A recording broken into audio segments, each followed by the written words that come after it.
Hello बच्चों, आप लोग कैसे हैं। आप CMA final SCM paper number 16 में decision making using probability. Sir, ये डिसीजन मेकिंग यूजिंग प्रोबेबिलिटी का मतलब क्या, आप जरा हमें डिटेल में समझा पाएंगे। बेटे, जब हम डिसीजन मेकिंग कर रहे होते हैं और हमारे पास डिसीजन मेकिंग करते टाइम या सेलिंग प्राइस या वेरिएबल कॉस्ट या फिक्स कॉस्ट सर्टेन वैल्यू ना दे रखी हो, एक से ज़्यादा फिक्स कॉस्ट दे रखी हो, एक से ज़्यादा सेलिंग प्राइस दे रखी हो, एक से ज़्यादा वेरिएबल कॉस्ट पर यूनिट दे रखी हो, एक से ज़्यादा हमें कॉन्ट्रीब्यूशंस के अमाउंट पता हो, तो उस केस में हम डिसीजन मेकिंग कर नहीं पाते। तो वहाँ सबसे पहले हमें क्या करना पड़ता है कि जो वैल्यू अनसर्टेन है उन्हें हमें पहले एक्सपेक्टेड वैल्यू में कन्वर्ट करना पड़ता है, देन हम उसके बाद में डिसीजन मेकिंग कर सकते हैं। तो क्या सर आप हमें इसे थोड़ा सा एग्जाम्पल के थ्रू समझा सकते हैं। बिल्कुल। सबसे पहले हम बात करते हैं, चैप्टर का जो नाम है वो है हमारे पास में डिसीजन मेकिंग यूजिंग प्रोबेबिलिटी।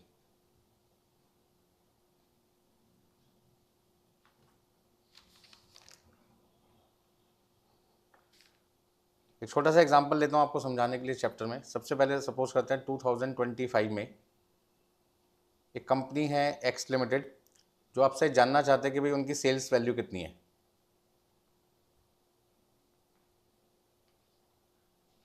तो ये काम हमने किसको दिया, हमारी कंपनी के जो भी हमारा अकाउंटेंट है उससे हमने पूछा कि भाई हमारी कंपनी की सेल्स वैल्यू कितनी है। तो उन्होंने कहा जी सेल्स वैल्यू अभी तक हमें नहीं पता कितनी है। मैंने कहा क्या बात कर रहे हो यार, सीधे क्वेश्चन का सीधा जवाब क्यों नहीं देते।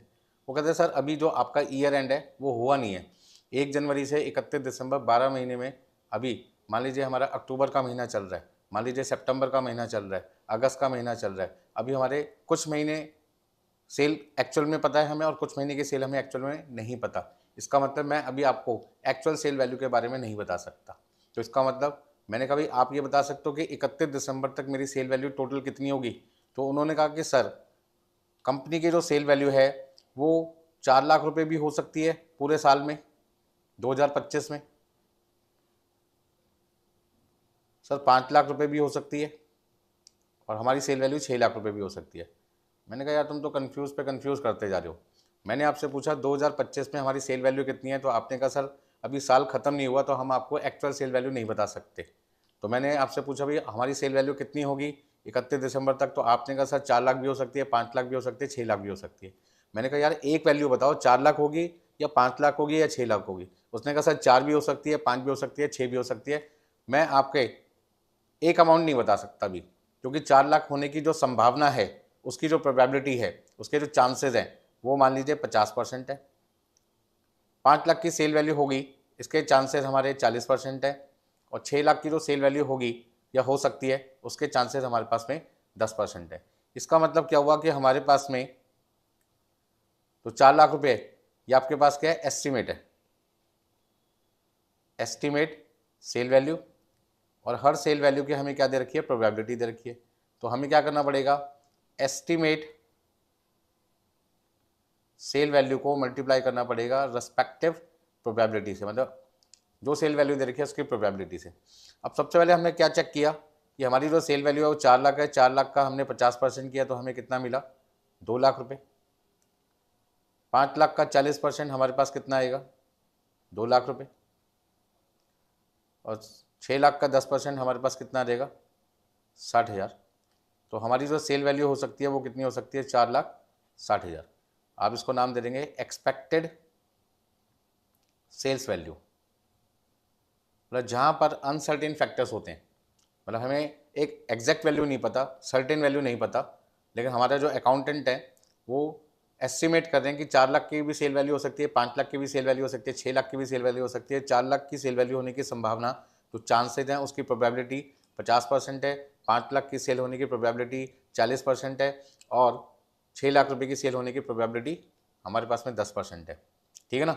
ऐसे ही सब कुछ हमने, जो ग्रुप 2 है मैनेजमेंट अकाउंटिंग है, वहाँ पर एक चैप्टर था डिसीजन थ्योरी, उसमें भी ये सारी चीज़ें मैंने आपको पहले से करा रखी है। वही सारी चीज़ें आपको यहाँ पे फिर से समझनी है, क्योंकि अब जितनी बार भी एक चीज़, चाहे वो ग्रुप 1 हो, चाहे ग्रुप 2 हो, चाहे ग्रुप 3 है, आपको मार्जिनल कॉस्टिंग हर बार पढ़ना पड़ता है, स्टैंडर्ड कॉस्टिंग हर बार पढ़ना पड़ता है।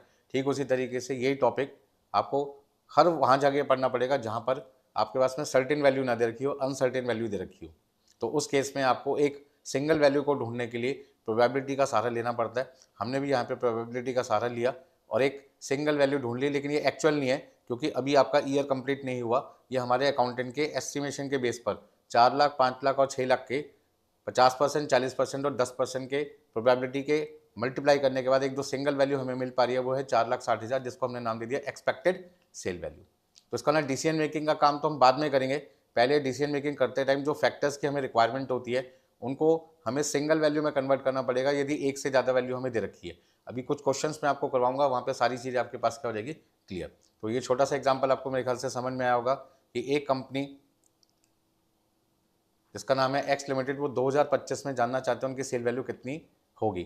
तो हमने कहा भाई 4,60,000 पे अप्रॉक्सीमेटली आपकी सेल वैल्यू हो सकती है। ठीक है जी, अब आगे चलते हैं। ऐसे हम और भी एग्जाम्पल ले सकते हैं। एग्जाम्पल हम 2 ले लेते हैं आपके लिए।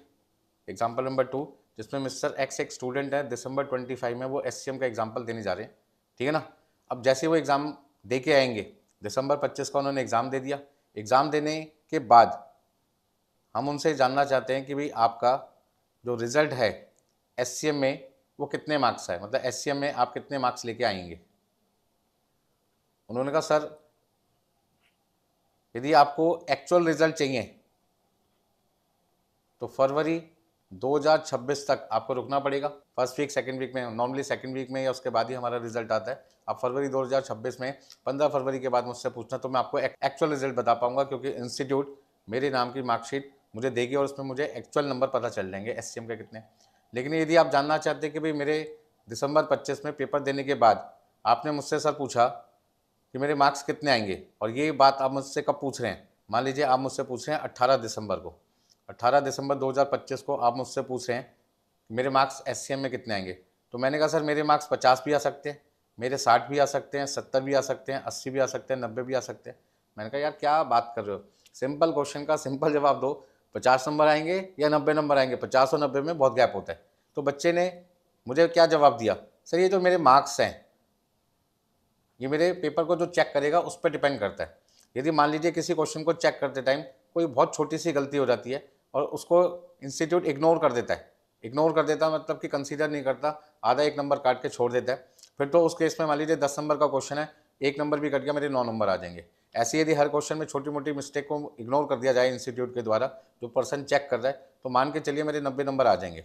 लेकिन यदि छोटी सी मिस्टेक, मेरी नज़र में तो छोटी है बट इंस्टीट्यूट की नज़र में वो बहुत बड़ी मिस्टेक है, और हो सकता है इंस्टीट्यूट उस पूरे क्वेश्चन के 0 नंबर दे दें और ऐसे मेरे 3, 4, 5 क्वेश्चन हो जाएं, तो इसका मतलब क्या हुआ, मेरे जो मार्क्स हैं वो 40 भी आ सकते हैं और 60 भी आ सकते हैं, 70 भी आ सकते हैं, डिपेंड करता है मैं कितने क्वेश्चंस ऐसे करके आऊँ जिसमें इंस्टीट्यूट ने उन्हें छोटी गलती ना मान के बड़ी गलती मानी और पूरे क्वेश्चन को 0 में कन्वर्ट कर दिया। तो अब तो यहाँ पर मेरे 50 नंबर आएंगे, मान लीजिए इसकी प्रोबेबिलिटी मैं लेके चलता हूँ 20%, 60 आएंगे, इसकी प्रोबेबिलिटी 30%, इसकी प्रोबेबिलिटी आपने ले लिया 25%, इसका आपने ले लिया मान लीजिए 15% और इसका आपने ले लिया 10%। टोटल प्रोबेबिलिटी आप ध्यान रखना 100% होनी चाहिए, मतलब सिंगल आनी चाहिए। अब ऐसे में मैं मिस्टर एक्स से पूछा हूँ कि भाई आपके 18 दिसंबर 2025 को जब मैं आपसे पूछूंगा कि आपके मार्क्स कितने आएंगे और आप मुझसे बोलोगे सर 50 भी आ सकते हैं, 60 भी, 70 भी, 80 भी और 90 भी, तो उस केस में स्टूडेंट जो प्रोबेबिलिटी मेरे को बता रहा है 20%, 30%, 25%, 15% और 10%, उसका यूज़ करके मैं एक, तो यहाँ पे एक्सपेक्टेड मार्क्स क्या होंगे उस बच्चे के, वो स्टूडेंट जो एग्जाम दे के आएगा और यदि इस तरीके का वो मुझे आंसर देगा, तो यहाँ पे इतने सारे मैं मार्क्स थोड़ी मान लूंगा उसके SCM में कि उसके 50 भी आ रहे हैं, 60 भी आया, 70 भी, 80 भी और 90 भी।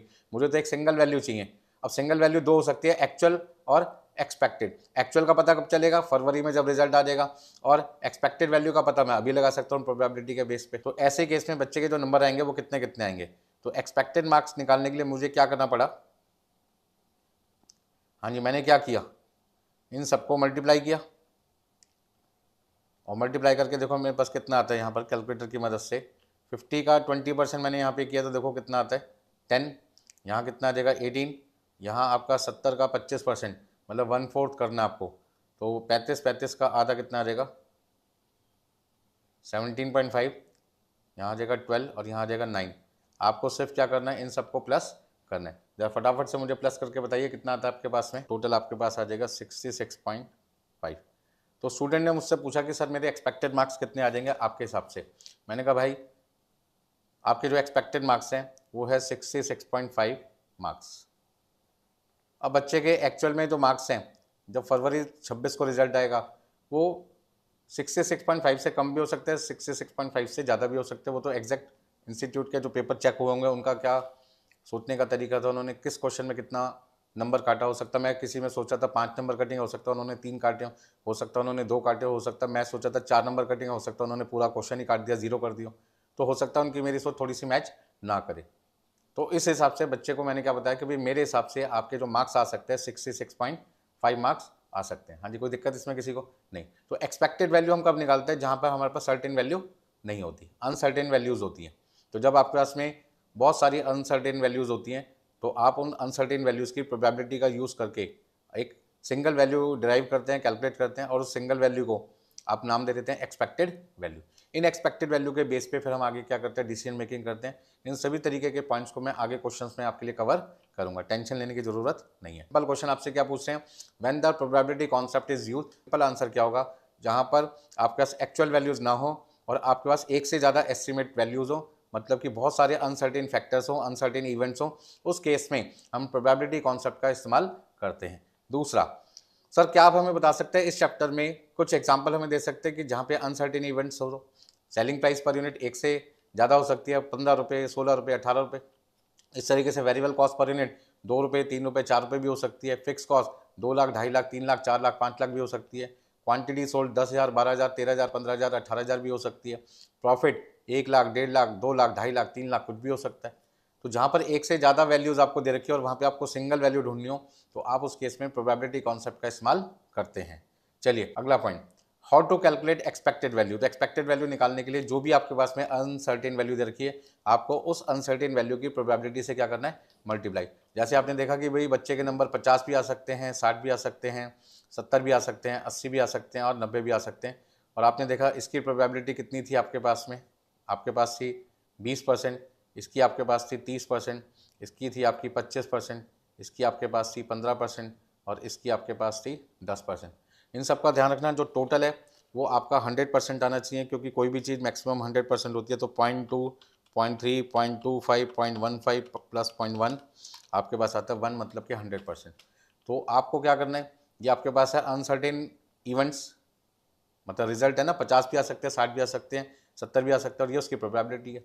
तो आप इसे क्या नाम दोगे, अनसर्टेन इवेंट 1 और प्रोबेबिलिटी 1। तो अनसर्टेन इवेंट 1 को उसकी प्रोबेबिलिटी से मल्टीप्लाई करेंगे, ये हो गया अनसर्टेन इवेंट 2 और उसकी प्रोबेबिलिटी हो गई तो उसको मल्टीप्लाई करेंगे। ऐसी अनसर्टेन इवेंट 3 और उसकी प्रोबेबिलिटी हो गई 0.25, ठीक है ना। तो जितने भी आपके इवेंट्स हैं उनकी रिस्पेक्टिव प्रोबेबिलिटी से यदि आप उसको मल्टीप्लाई करके लास्ट में सम कर देंगे, ऐड कर देंगे, तो सम करने के बाद जो वैल्यू आएगी वो आपके पास कितनी आ जाएगी, एक्सपेक्टेड वैल्यू के नाम से आ जाएगी। जैसे इस एग्जांपल में आपको जब मल्टीप्लाई करके सबको टोटल किया था तो आपका रिजल्ट आ रहा था 66.5, तो ये आपके पास थी एक्सपेक्टेड वैल्यू। हाँ जी, यहाँ तक कोई दिक्कत इसमें किसी को नहीं। चलिए आगे चलते हैं। कुछ एग्जाम्पल मैं आपके लिए लेके चल रहा हूँ ताकि ये कॉन्सेप्ट को सिंपल बनाया जा सके। Example 1, you are given the following variable cost per unit estimate for the coming period. आने वाले टाइम के लिए आपको कुछ वेरिएबल कॉस्ट पर यूनिट दे रखी है। अब यहाँ पे वेरिएबल कॉस्ट 20 रुपये पर यूनिट भी हो सकती है, 25 रुपये भी हो सकती है, 30 रुपये भी हो सकती है। ऐसा क्यों? क्योंकि हमारे जो सप्लायर है वो मटेरियल का रेट हमें बता नहीं रहे, तो वो कहते हैं मटेरियल का जो रेट है वो 10 रुपये पर किलोग्राम भी हो सकता है, 12 रुपये पर किलोग्राम भी हो सकता है, 15 रुपये पर किलोग्राम भी हो सकता है, 20 रुपये पर किलोग्राम भी हो सकता है। तो यदि मटेरियल का जो पर किलोग्राम का रेट है वो फिक्स नहीं है, तो ऐसे केस में जो हमारी टोटल वेरिएबल कॉस्ट आएगी उसमें मान लीजिए मटेरियल 10 रुपये, तो हमें लगता है वेरिएबल कॉस्ट 20 रुपये होगी। यदि वो कहता है मटेरियल का रेट जो है वो आपका 15 रुपये होगा, तो यहाँ पे 5 रुपये बढ़ जाएगा, तो हमारा 20 से कितना हो जाएगा 25। वो कहता है जी फिर 5 रुपये बढ़ सकता है, तो यहाँ पे रेट कितना हो जाएगा 30 रुपये। इसका मतलब मटेरियल का रेट यदि आपको 10 रुपये मिलता है या 15 रुपये मिलता है या 20 रुपये मिलता है, तो फिर हमारी वेरिएबल कॉस्ट भी प्रोपोर्शनेटली उसी के हिसाब से क्या होगी, चेंज हो जाएगी। तो यहाँ पे हमारी वेरिएबल कॉस्ट 20 रुपये होगी, इसकी प्रोबेबिलिटी कितनी है 25%। 25 रुपये हो सकती है, उसकी प्रोबेबिलिटी है 40%। 30 रुपये हो सकती है, उसकी प्रोबेबिलिटी है आपकी 35%। तो ऐसे केस में मुझे क्या निकालना है, expected variable cost per unit निकालना है। तो सॉल्यूशन में सबसे पहले हम क्या लिखेंगे, कंप्यूटेशन ऑफ, हाँ जी, computation of expected variable cost per unit. अब expected variable cost per unit निकालने के लिए हमारे पास जो एस्टीमेट, हाँ जी, estimated variable cost per unit given है 20 रुपये, 25 रुपये और 30 रुपये। इनको मल्टीप्लाई करना पड़ेगा रेस्पेक्टिव प्रोबेबिलिटी से, जो हमारे पास है 25%, 40% और 35%। अब आप इनको मल्टीप्लाई कर दो। Estimated variable cost per unit को हमने मल्टीप्लाई किया रेस्पेक्टिव प्रोबेबिलिटी से, तो मल्टीप्लाई करके बताइए कितना कितना आपके पास में आएगा। तो हमने क्या देखा, यहाँ पे आपके पास आता है 5, यहाँ आता है 10 और यहाँ आपके पास आता है, चेक कर लेते हैं, 20 इंटू 0.25 आपके पास आ गया 5 रुपीज़। 25 इंटू आपने 0.40 किया 10 रुपये आ गया। 30 इंटू 0.35 किया आपने, तो आपके पास आ जाएगा 10.5। आपने इन सबको प्लस किया तो आपके पास कितना आ जाएगा 25.50, 25 रुपये 50 पैसे आपके पास में आ जाएगा expected variable cost per unit. हाँ जी, कोई दिक्कत इसमें किसी को? बोलो भाई, कोई दिक्कत नहीं? नोट कर लिया भाई सबने? चलिए एग्जाम्पल नंबर 2। एग्जाम्पल नंबर 2 में आपसे पूछे हैं, you are given the following sales quantity estimate for the coming period. आने वाले टाइम के लिए हमारे जो अकाउंटेंट हैं उन्हें हमने जब उनसे पूछा हमारी सेल कितनी है, तो उन्होंने कहा ये सेल हमारी 10,000 भी हो सकती है, 12,000 भी हो सकती है, 15,000 भी, 20,000 भी और 25,000 भी। मैंने कहा यार एक कोई सेल क्वांटिटी बताओ ना कितनी है। वो कहता है सर यदि पता होता तो अब तक हम बता देते, लेकिन हमें ऐसा लगता है कि जो सेलिंग प्राइस हम रख रहे हैं उस सेलिंग प्राइस के हिसाब से हमारी क्वांटिटी 10,000 होगी, इसके चांसेस हैं 10%, ठीक है ना। 12,000 हो सकती है, 15% चांसेस हैं। 15,000 हो सकती है, 25% चांसेस हैं। 20,000 हो सकती है, 30% चांस हैं। 25,000 यूनिट हो सकती है, 20% है। तो ये हमारी प्रोबेबिलिटीज़ हैं। अब आपको सबसे पहले क्या करना है, जो हमारे अनसर्टेन फैक्टर्स हैं, मतलब सेल क्वांटिटी हमारी अनसर्टेन है क्योंकि कोई एक सिंगल क्वांटिटी नहीं बता रखी है हमारे को। तो ऐसे केस में जब एक से ज़्यादा सेल क्वांटिटी आपको दे रखी है और आप सिंगल क्वांटिटी ढूंढने की तलाश कर रहे हैं, तो उस केस में आपको प्रोबेबिलिटी का सहारा लेना पड़ता है। और यहाँ पे आपको जितनी भी क्वांटिटी दे रखी है उसके रिस्पेक्टिव प्रोबेबिलिटी से आपको मल्टीप्लाई करना है। जैसे मैं आपके सॉल्यूशन के लिए यहाँ पे लिखा हुआ है computation of expected sales quantity. मैंने क्या किया, जो सेल्स क्वांटिटी मुझे क्वेश्चन में दे रखी थी उनको उनकी प्रोबेबिलिटी से क्या किया, मल्टीप्लाई। और मल्टीप्लाई करके लास्ट में मैंने सबको क्या कर दिया, ऐड कर दिया। ऐड करने के बाद मैंने क्या देखा कि 10,000 का 10%, 1,000, 12,000 का 15%, 1,800, 15,000 का 25%, 3,750, 20,000 का 30%, 6,000, 25,000 का 20%, 5,000। इन सबको जब मैंने ऐड किया तो मुझे एक सिंगल क्वांटिटी मिल गई 17,550 यूनिट। इसका मतलब है मैं ये कह सकता हूँ कि आने वाले ईयर में मेरी जो क्वांटिटी है वो कितनी बिक सकती है, 17,550। एक्चुअल में इससे कम भी हो सकती है, इससे ज़्यादा भी हो सकती है, क्योंकि मार्केट जो कंडीशंस हैं वो हमारे फेवर में भी हो सकती है, हमारे अगेंस्ट भी हो सकती है। मार्केट में कॉम्पिटिटर हमारे जो प्रोडक्ट हम बनाते हैं उसके कम है या ज़्यादा है, ये बहुत सारे फैक्टर्स वेरी करते हैं। मार्केट में हमें मटेरियल सस्ता मिलेगा या महंगा मिलेगा, लेबर हमारे को सफिशेंट जितनी हमें चाहिए लेबर आर्स, उतने लेबर आर्स हमें रीजनेबल रेट पर मिल पाएंगे नहीं मिल पाएंगे, ये सारी चीज़ें हमें देखनी पड़ेगी। मशीन जो हमें चाहिए गुड्स को प्रोड्यूस करने के लिए, उनको जो यदि मुझे रेंट पे लेना है तो उनका किराया कम देना पड़ेगा, ज़्यादा देना पड़ेगा, या जितना मैं सोच रहा हूँ उतना देना पड़ेगा। ये सारे फैक्टर्स वेरी करते हैं, ठीक है ना। तो अभी तो मैंने एग्जाम्पल 2 में आपको ये बताया कि यदि मुझे सिंगल क्वांटिटी ढूंढनी है और मुझे एक से ज़्यादा क्वांटिटी दे रखी है, और उस केस में मुझे सिंगल क्वांटिटी ढूंढने के लिए हर क्वांटिटी को प्रोबेबिलिटी से क्या करना होगा, मल्टीप्लाई, लास्ट में क्या करना होगा, ऐड। और मेरे पास ऐड करने के बाद जो आंसर आएगा उसका नाम होगा expected value, that is expected sales quantity for next year. अब आगे देखिए एग्जाम्पल नंबर 3। एग्जाम्पल नंबर 3 में you are given the following fix cost. अब जैसे सेलिंग प्राइस पर यूनिट अलग अलग हो सकती है, वेरिएबल कॉस्ट पर यूनिट अलग अलग हो सकती है, आपके पास में सेल क्वांटिटी अलग अलग हो सकती है, उसी तरीके से यहाँ पे फिक्स कॉस्ट भी अलग अलग हो सकती है। मैंने अपने अकाउंटेंट से पूछा भाई मेरी नेक्स्ट ईयर में फिक्स कॉस्ट कितनी होगी, तो उसने कहा सर फिक्स कॉस्ट मेरी 2 लाख होगी, 3 लाख भी हो सकती है, 2.5 लाख भी हो सकती है। मैंने कहा यार पागल मत बना, मुझे एक सिंगल फिक्स कॉस्ट बता कितनी होगी।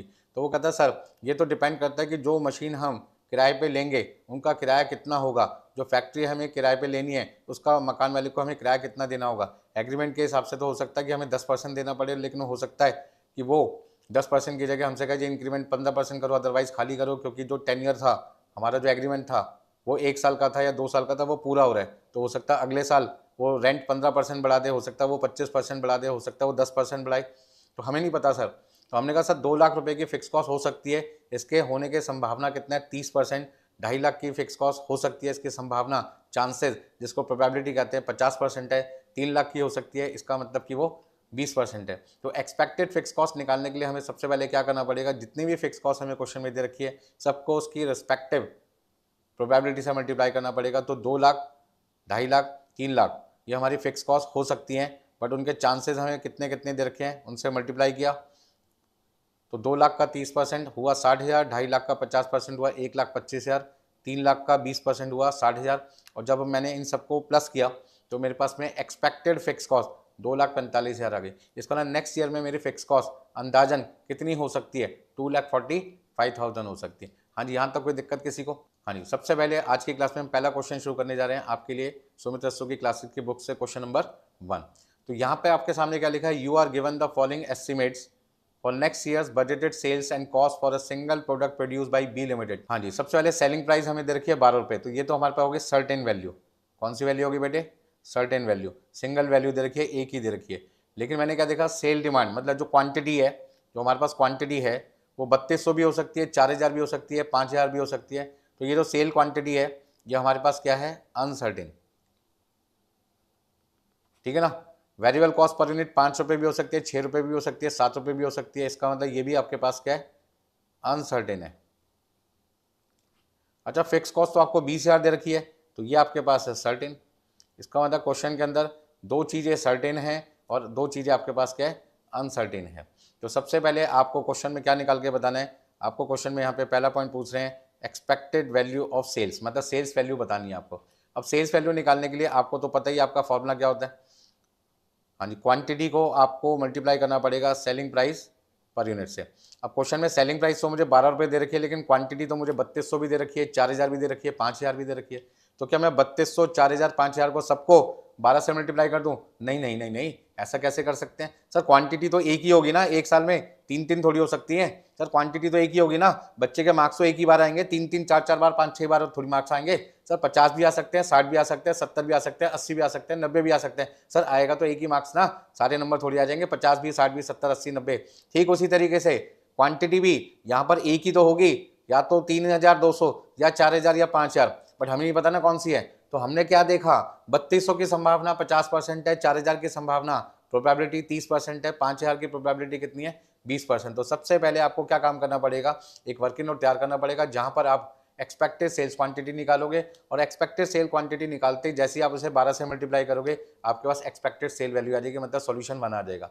दूसरा, आपको यहाँ पे निकालना है वेरिएबल कॉस्ट। अब वेरिएबल कॉस्ट भी 5 रुपये दे रखी है, 6 रुपये दे रखी है, 7 रुपये दे रखी है। तो इसको ना वेरिएबल कॉस्ट निकालने के लिए आपको क्वांटिटी को वेरिएबल कॉस्ट पर यूनिट से मल्टीप्लाई करना पड़ेगा।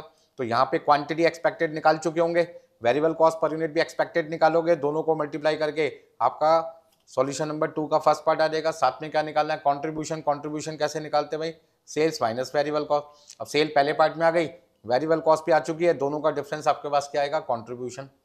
सर नेक्स्ट पॉइंट भी बता दो, प्रॉफिट लॉस बताना है। अब यदि कंट्रीब्यूशन आपके पास आ चुका, सेल्स माइनस वेरिएबल कॉस्ट को हम कहते हैं कंट्रीब्यूशन। अब कंट्रीब्यूशन आ गया हमारे पास में, और उसमें से यदि मैं फिक्स कॉस्ट माइनस कर दूं तो भाई मेरे पास प्रॉफिट भी आ सकता है, लॉस भी। डिफरेंस पॉजिटिव है तो प्रॉफिट है, डिफरेंस नेगेटिव है तो मेरे पास आंसर होगा लॉस का। सर इसको करके कैसे दिखाना है एग्जाम में, क्या आप हमें बता सकते हैं? बिल्कुल बता सकते हैं। देखिए भाई सॉल्यूशन आपके सामने आ रहा है।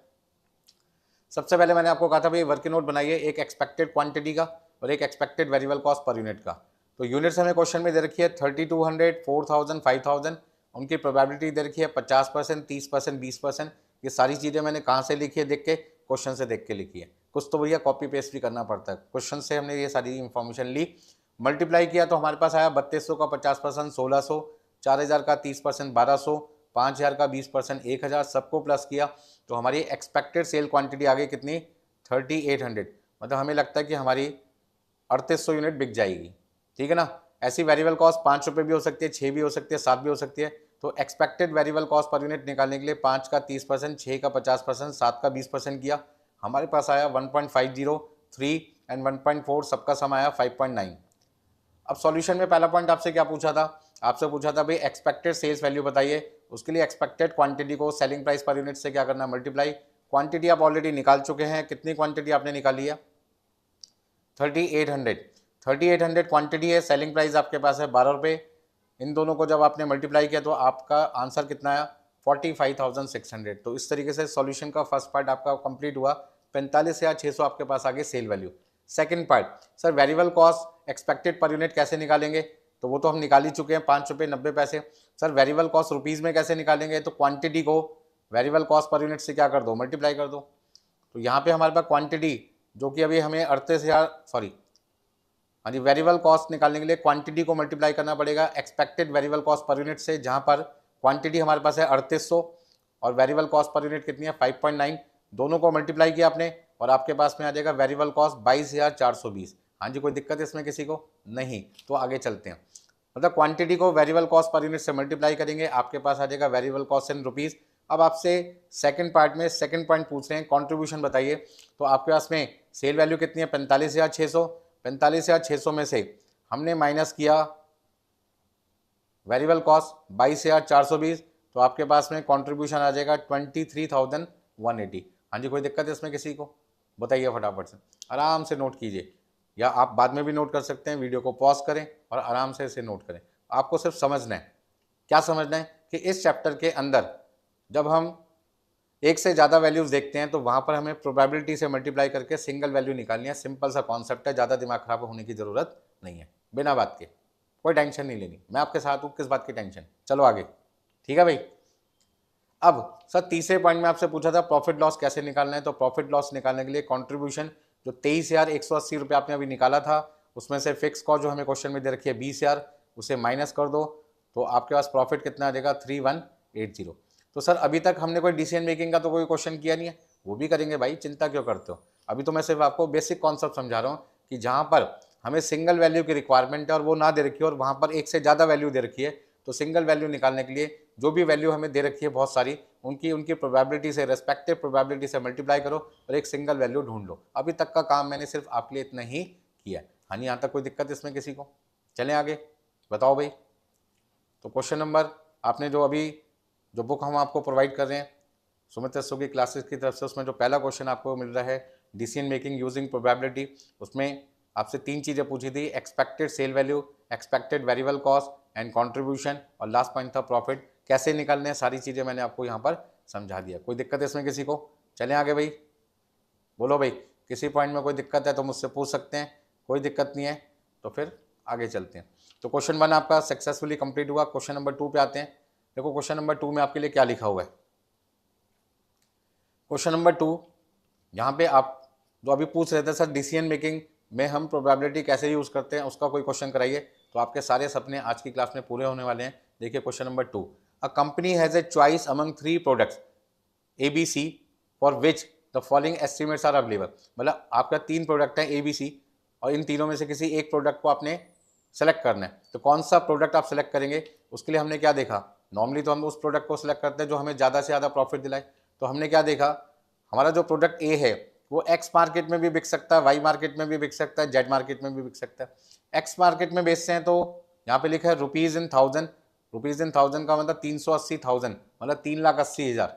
मतलब हमें ए प्रोडक्ट यदि एक्स मार्केट में बेचे तो 3,80,000 का प्रॉफिट हो सकता है, बी मार्केट में 1,00,000 का प्रॉफिट हो सकता है और जेड मार्केट में हमें 30,000 का प्रॉफिट हो सकता है। तो क्या ये तीनों प्रॉफिट एक साथ हो जाएंगे? नहीं, उसके हमें एक्स मार्केट की प्रोबेबिलिटी कितनी दर की है 60%, वाई की कितनी दर की है 20%, जेड मार्केट की प्रोबेबिलिटी कितनी है 20%।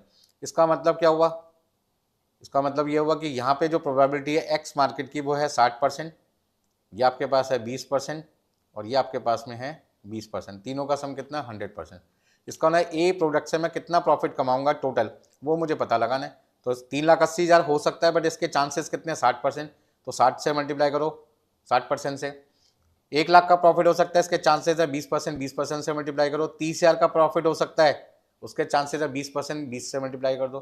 तो यदि मैं जानना चाहूँ कि मुझे ए प्रोडक्ट से कितना प्रॉफिट मिलेगा, मतलब ए प्रोडक्ट बेचने पर मैं कितना प्रॉफिट कमा सकता हूँ, तो 3,80,000 का 60%, 1,00,000 का 20% और 30,000 का 20%, ठीक है ना। ऐसी बी का निकालूंगा और ऐसे किसका निकालूंगा, सी का, सबका आंसर निकालूंगा। तो ये मेरे पास क्या आ जाएंगे, एक्सपेक्टेड प्रॉफिट आ जाएंगे हर प्रोडक्ट के, expected profit of each product.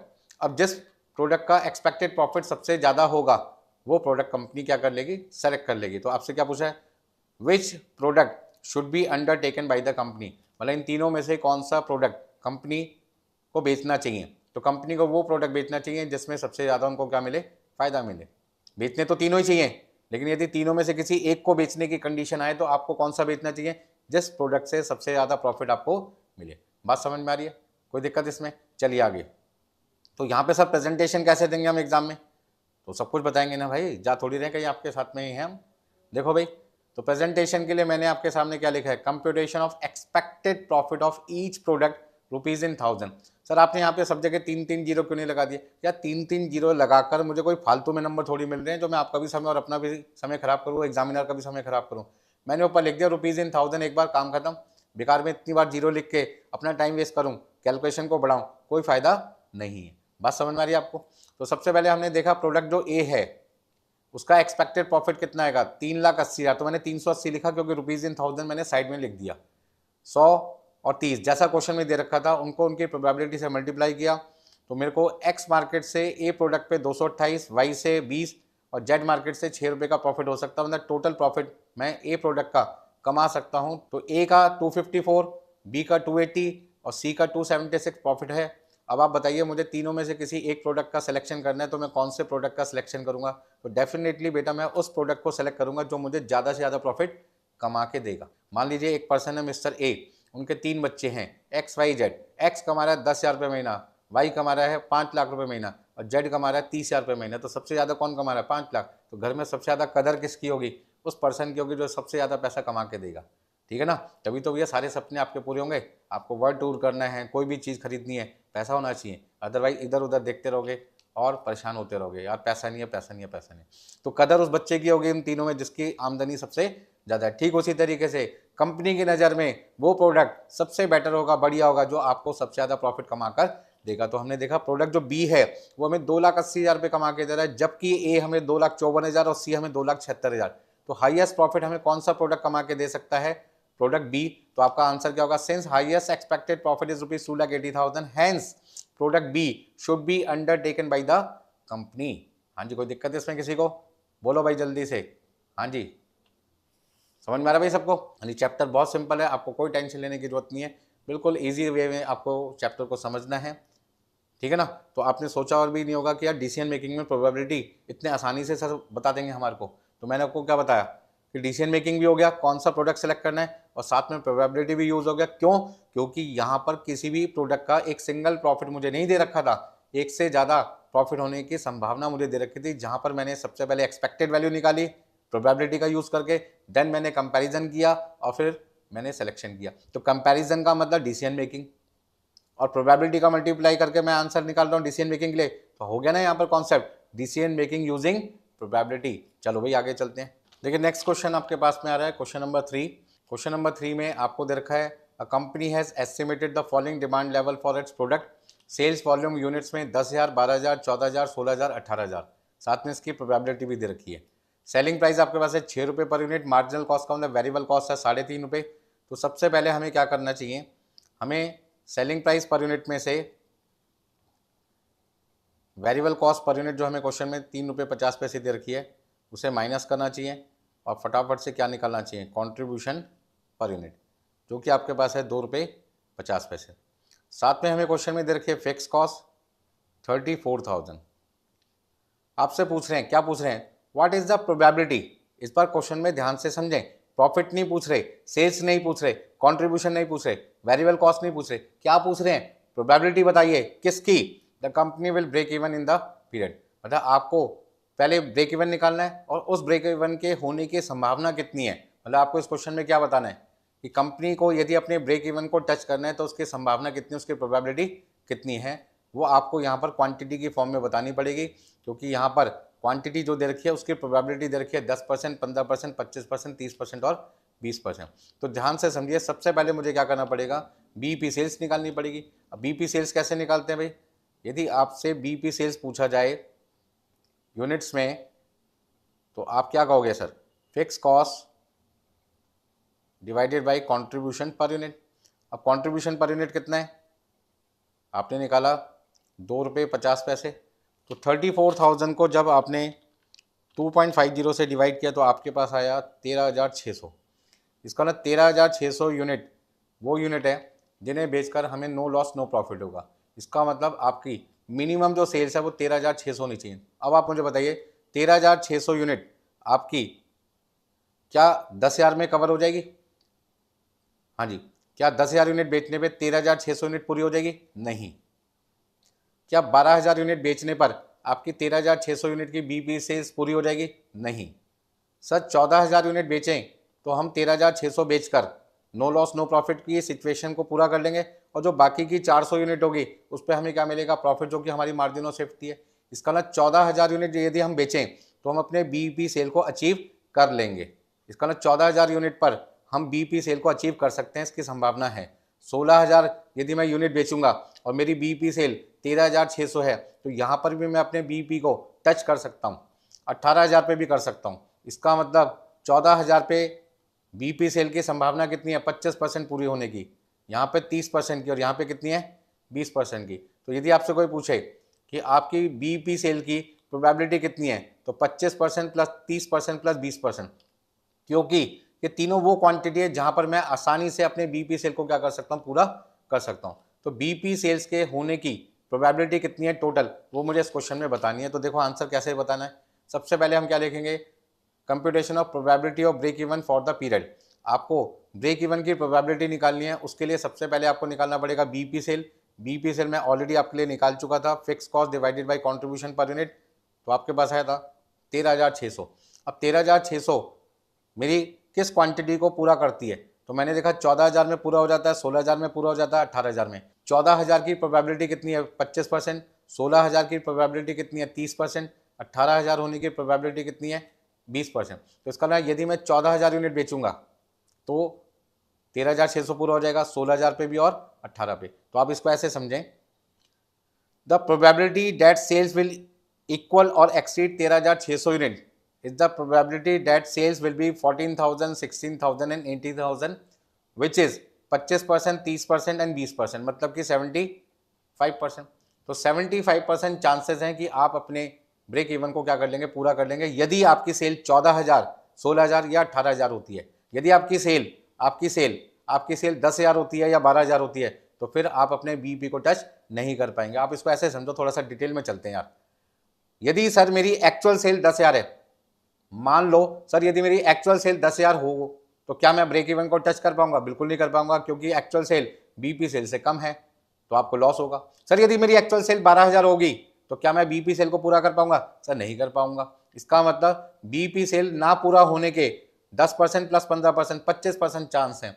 25% वो चांस है जहां पर मैं यदि 10,000 या 12,000 यूनिट बेचूं तो मैं अपनी बीपी सेल को पूरा नहीं कर पाऊंगा। तो बीपी सेल ना पूरा होने के कितने चांस है? यदि ये क्वेश्चन में आपसे पूछा जाए तो आपका आंसर होगा 25%। लेकिन यदि बीपी सेल पूरा हो जाए उसके चांसेस आपसे पूछे कितना होगा, तो आप कहोगे सर 14,000, 16,000, 18,000 यूनिट बेचने पर आसानी से मैं 13,600 यूनिट बेच पाऊंगा। मतलब 13,600 यूनिट बिकने की संभावना 16,000 में भी है, 18,000 में भी है, 14,000 में भी है। यार इतनी इतनी यूनिट बेचकर तो मैं आराम से अपनी बीपी सेल क्या कर लूंगा? पूरा कर लूंगा। इसका मतलब बीपी सेल पूरे होने के चांसेस कितने हैं? 75% चांसेस है। ना पूरा होने के कितने चांस है? 25% है। यदि 75% बच्चे पास हो रहे हैं तो फेल कितने हो रहे हैं? बचे हुए ना। वही सेम कॉन्सेप्ट यहाँ पे है। होने के चांसेस कितने हैं बीपी सेल के? 75%। ना होने के यदि क्वेश्चन में पूछा जाए तो 25%। नेक्स्ट पॉइंट आपसे क्या पूछ रहे हैं? The company will make a profit of at least 10,000। At least का मतलब मैं मिनिमम 10,000 प्रॉफिट कमाना चाहता हूं। और प्रॉफिट कमाने के लिए मुझे क्या करना पड़ेगा? प्रॉफिट कमाने के लिए मुझे क्या करना पड़ेगा? बोलो भाई। डिजायर सेल्स निकालनी पड़ेगी। तो डिजायर सेल्स निकालने का फॉर्मूला क्या होता है भाई? डिजायर्ड सेल्स निकालने के लिए मुझे क्या करना पड़ेगा? हाँ जी, fix cost plus desire profit divided by contribution per unit. तो यदि मैं मिनिमम 10,000 रुपये प्रॉफिट कमाना चाहता हूं तो मुझे कितनी यूनिट कम से कम बेचनी पड़ेगी? 34,000 फिक्स कॉस्ट, 10,000 का प्रॉफिट डिवाइड बाई 2.5, मेरे पास आ जाएगा 17,600। इसका मतलब मुझे 17,600 यूनिट कम से कम बेचनी पड़ेगी। हाँ जी, कितनी यूनिट बेचनी पड़ेगी? 17,600। ध्यान से समझो, ध्यान से समझो। 17,600 यूनिट यदि मैं बेच पाऊंगा तो मैं 10,000 का प्रॉफिट कमा पाऊंगा। एटलीस्ट का मतलब कम से कम। इसका मतलब यदि मैं 10,000 यूनिट बेचूंगा, यदि मैं 10,000 यूनिट बेचूंगा तो फिर मैं 10,000 का प्रॉफिट नहीं कमा पाऊंगा, क्योंकि 10,000 का प्रॉफिट कमाने के लिए मुझे मिनिमम सेल कितनी करनी पड़ेगी? 17,600। तो क्या यहाँ पर 17,600 यूनिट मैं बेच पाऊंगा 10,000 यदि बेचता हूँ तो? यदि मेरी एक्चुअल सेल 10,000 यूनिट होती है तो क्या मैं 17,600 यूनिट बेच पाऊंगा? नहीं। इसका मतलब यहाँ पे 10,000 रुपये प्रॉफिट कमाने के चांसेस नहीं है। यहाँ पर भी नहीं है, यहाँ पर भी नहीं है, यहाँ पर भी नहीं है। सर यहाँ पे तो है, यहाँ तो 18,000 यूनिट आप बेचेंगे तो आराम से 17,600 बिक जाएगी। 17,600 बिक जाएगी तो सर हम तो यहाँ पे 10,000 प्रॉफिट आराम से कमा लेंगे। बल्कि 17,600 की जगह 17,700, 17,800, 17,900, 18,000 यूनिट तक सर हम बेच सकते हैं तो हमारा प्रॉफिट 10,000 तो आराम से मिल ही जाएगा, बल्कि 10,000 से ज़्यादा भी हम कमा सकते हैं। बिल्कुल समझ में आ गई मेरे को बात? बालक आपको समझ में आई मैं क्या समझाना चाहता हूँ? 17,600 यूनिट यदि मैं बेचता हूँ तो मैं आराम से 10,000 का प्रॉफिट कमा लूंगा।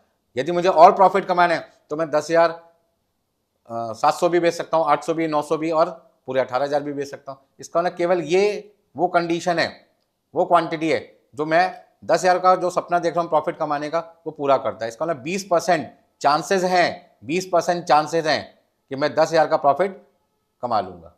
ठीक है ना? तो इसका मतलब प्रोबेबिलिटी क्या होगी यहाँ पे क्या प्रोबेबिलिटी होगी? तो probability of earning profit rupees 10,000 at least. तो उसके लिए मुझे डिजायर सेल्स निकालना पड़ेगा। डिजायर सेल्स निकालने का फॉर्मूला आपको पता ही है, आपको fix cost plus desire profit divide by contribution per unit, और आपके पास क्वांटिटी आई थी 17,600, और 17,600 वो क्वांटिटी है जो केवल 18,000 के अंदर कवर होती है, उससे पहले बाकी किसी में नहीं होती। इसका मतलब जो प्रोबेबिलिटी है 10,000 रुपये प्रॉफिट कमाने की वो कितनी है? आपकी 20% है। ठीक है, नेक्स्ट क्वेश्चन है आपके पास क्वेश्चन नंबर 4, जिसमें आपसे क्या पूछना है पहले क्वेश्चन पढ़ते हैं। A company has estimated variable cost per unit of a product to be ₹10 and selling price ₹15 and budgeted sales quantity 20,000 units.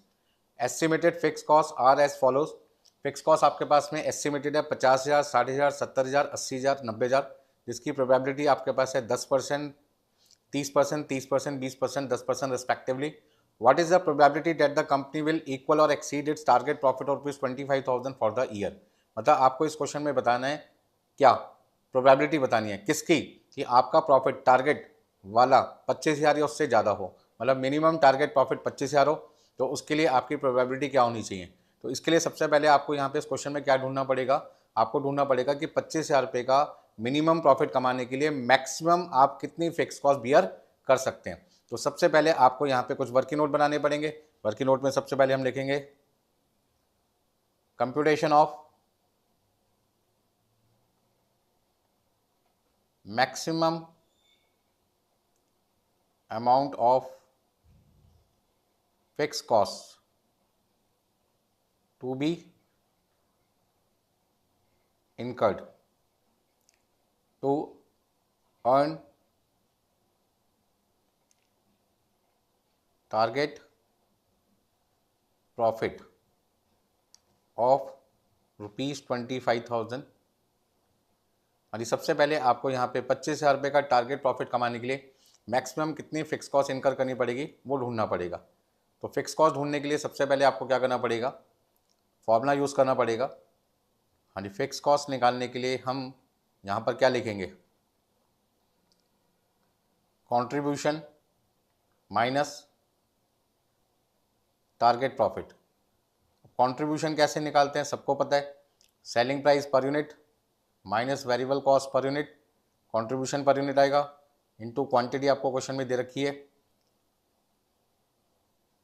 Minus target profit.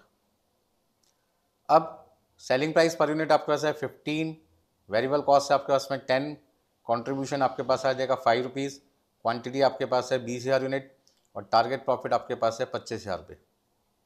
इसका मतलब यदि मैं 5 रुपये को 20,000 से मल्टीप्लाई करूं तो 1,00,000 रुपये आएगा, और उसमें से 25,000 माइनस करने पर मेरी मैक्सिमम फिक्स कॉस्ट 75,000 होगी। इसका मतलब मैं 75,000 से ज़्यादा की फिक्स कॉस्ट इनकर नहीं कर सकता यदि मैं मिनिमम 25,000 का प्रॉफिट कमाना चाहता हूँ। तो यदि मैं प्रॉफिट 25,000 कमाना चाहता हूँ तो फिक्स कॉस्ट कितनी होगी? 75,000। 25,000 से ज़्यादा कमाना चाहता हूँ तो मुझे अपनी फिक्स कॉस्ट को 75,000 से क्या करना पड़ेगा? कम करना पड़ेगा। इसका मतलब यदि मैं अपना प्रॉफिट 25,000 या उससे ज़्यादा चाहता हूँ तो मुझे एक ऐसी प्रोबेबिलिटी ढूंढनी पड़ेगी फिक्स कॉस्ट की जो 75,000 या उससे क्या हो? कम हो। बात समझ में आ रहा है?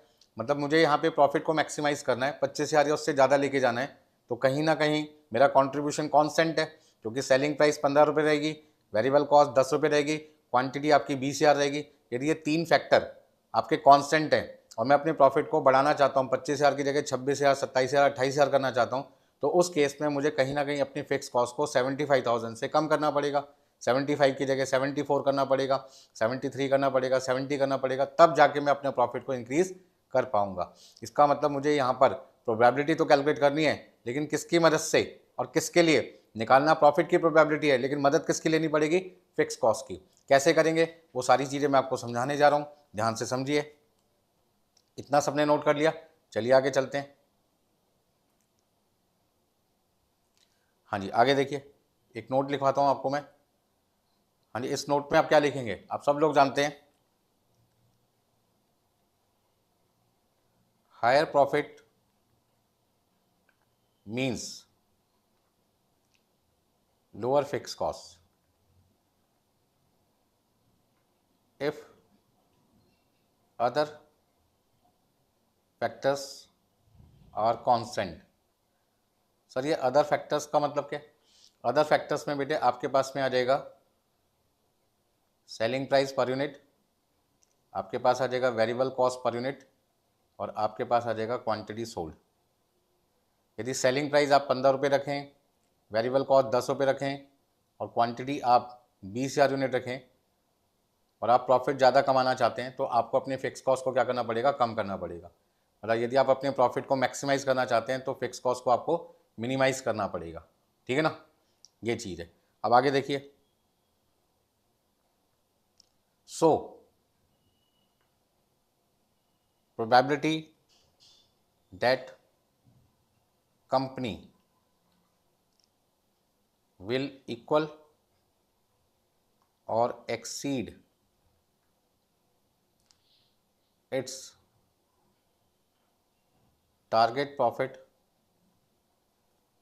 of ₹25,000। और हमें एक ऐसी प्रोबेबिलिटी निकालनी है कंपनी के लिए जहाँ पे हमारा टारगेट प्रॉफिट 25,000 हो या उससे ज़्यादा हो, या हम इसे ऐसे भी कह सकते हैं, हम एक ऐसी प्रोबेबिलिटी ढूंढना चाहते हैं जहाँ हमारी फिक्स कॉस्ट 75,000 हो या उससे कम हो, क्योंकि 75,000 पे प्रॉफिट 25,000 है, 75 से कम पे हमारा प्रॉफिट 25,000 से क्या हो जाएगा? ज़्यादा। बात समझ में आ रही है आपको? तो आप इसे कह सकते हैं, और probability that fix cost will be ₹75,000 और लेस इज। अब इसको समझो कैसे करना है। आप देखिए, आपके पास जो कंट्रीब्यूशन है वो कितना है? कंट्रीब्यूशन आपके पास में कांस्टेंट है, चाहे फिक्स कॉस्ट का अमाउंट 50,000 हो, चाहे 60,000 हो, चाहे 70,000 हो, चाहे आपके पास में 80,000 हो या फिर 90,000 हो। ठीक है ना। अब कंट्रीब्यूशन में से यदि मैं फिक्स कॉस्ट माइनस करूंगा तो मेरे पास में प्रॉफिट कितना आ जाएगा?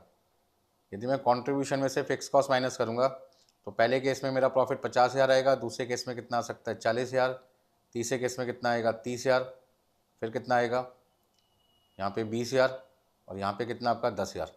मुझसे क्वेश्चन में क्या पूछा जा रहा है? मुझसे क्वेश्चन में पूछा जा रहा है आप एक ऐसी प्रोबेबिलिटी बताइए जहाँ आपका जो प्रॉफिट है वो 25,000 या उससे ज़्यादा हो। तो मैंने देखा यहाँ मेरा जो प्रॉफिट है वो 20,000 है, मतलब 25,000 से कम है। यहाँ मेरा प्रॉफिट कितना है? 10,000, ये भी 25,000 से कम है। यहाँ मेरा प्रॉफिट कितना है? 25,000 भी हो सकता है, 25 से ज़्यादा भी हो सकता है, मतलब 30 भी है। यहाँ पे 40 है और यहाँ पे कितना है? 50। इसका मतलब ये तीन ऐसे केसेस हैं, ये तीन ऐसे सिचुएशन है जहाँ पे मेरा जो प्रॉफिट है वो 25,000 या उससे ज़्यादा हो सकता है। इसका मतलब 30,000, 40,000, 50,000 मेरा प्रॉफिट हो सकता है यदि मेरी फिक्स कॉस्ट 70,000 हो, 60,000 हो या फिर कितनी हो? 50,000। इसका मतलब 30%, 30%, 10%, तीनों की क्यूमुलेटिव प्रोबेबिलिटी कितनी आएगी? 30%, 30%, 10%, मतलब कि 70%।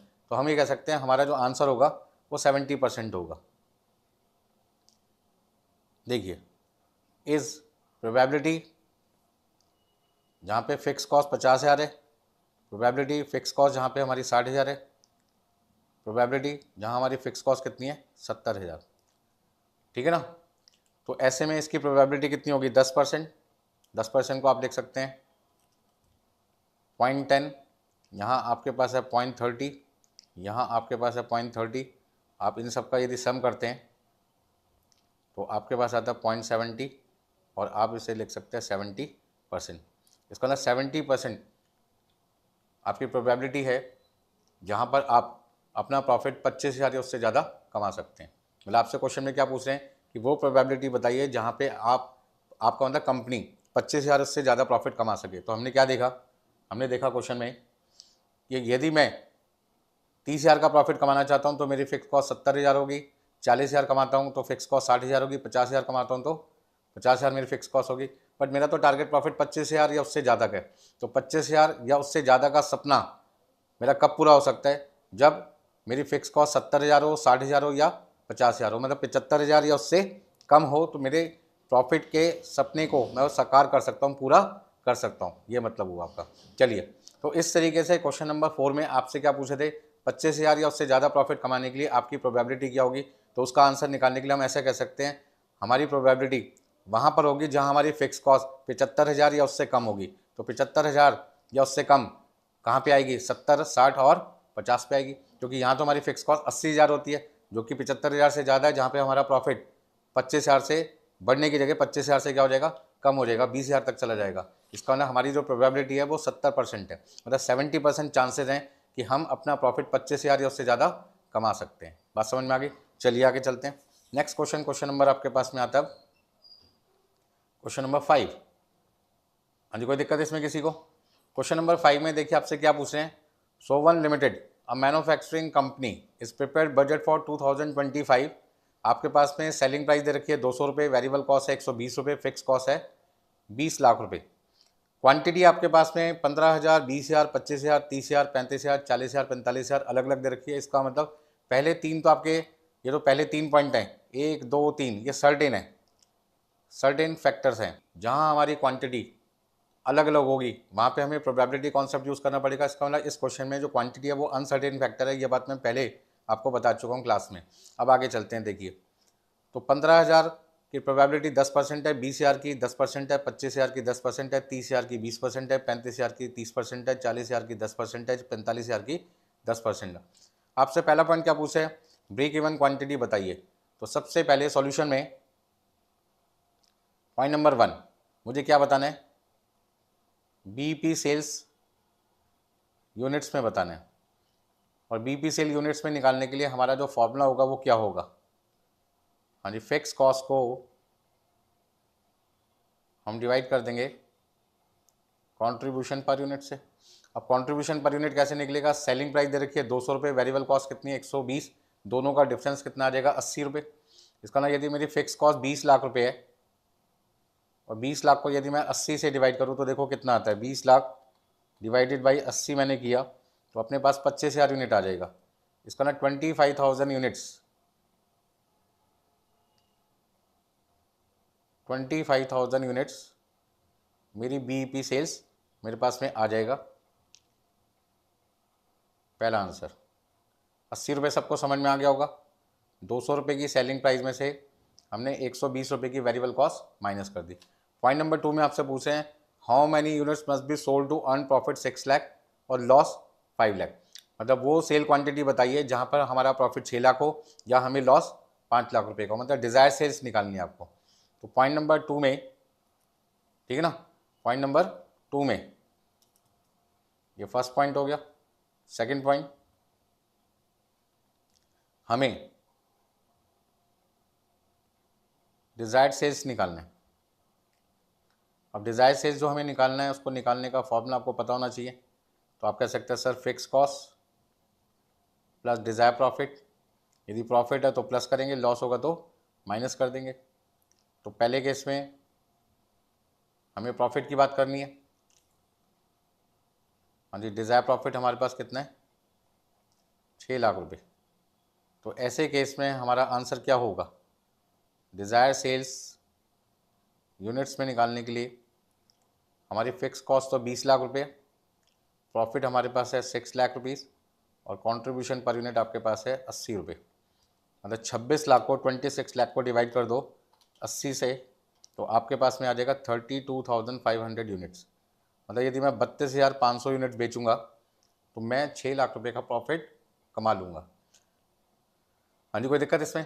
तो यदि मैं 32,500 यूनिट बेचूंगा तो मैं 6 लाख का प्रॉफिट कमा लूँगा। दूसरे केस में आपसे पूछ रहे हैं वो क्वांटिटी बताइए जहाँ पे आपको प्रॉफिट की जगह लॉस हो। तो फॉर्मूले में आपको क्या करना है, डिज़ायर प्रॉफिट प्लस करने की जगह आपको अब क्या करना पड़ेगा, लॉस का केस है तो माइनस करना पड़ेगा, फॉर्मूला ये रहेगा, प्लस की जगह माइनस हो जाएगा, प्रॉफिट की जगह लॉस हो जाएगा, ठीक है ना भाई। तो अब बी पार्ट में आप क्या करेंगे, हाँ जी, बी पार्ट में डिजायर लॉस कितना आपके पास में, 5 लाख रुपए का। तो ऐसे केस में सॉल्यूशन क्या बनेगा भाई आपका, सॉल्यूशन बनेगा desire sales equal to, profit होता तो प्लस करते, लॉस होगा तो माइनस करने,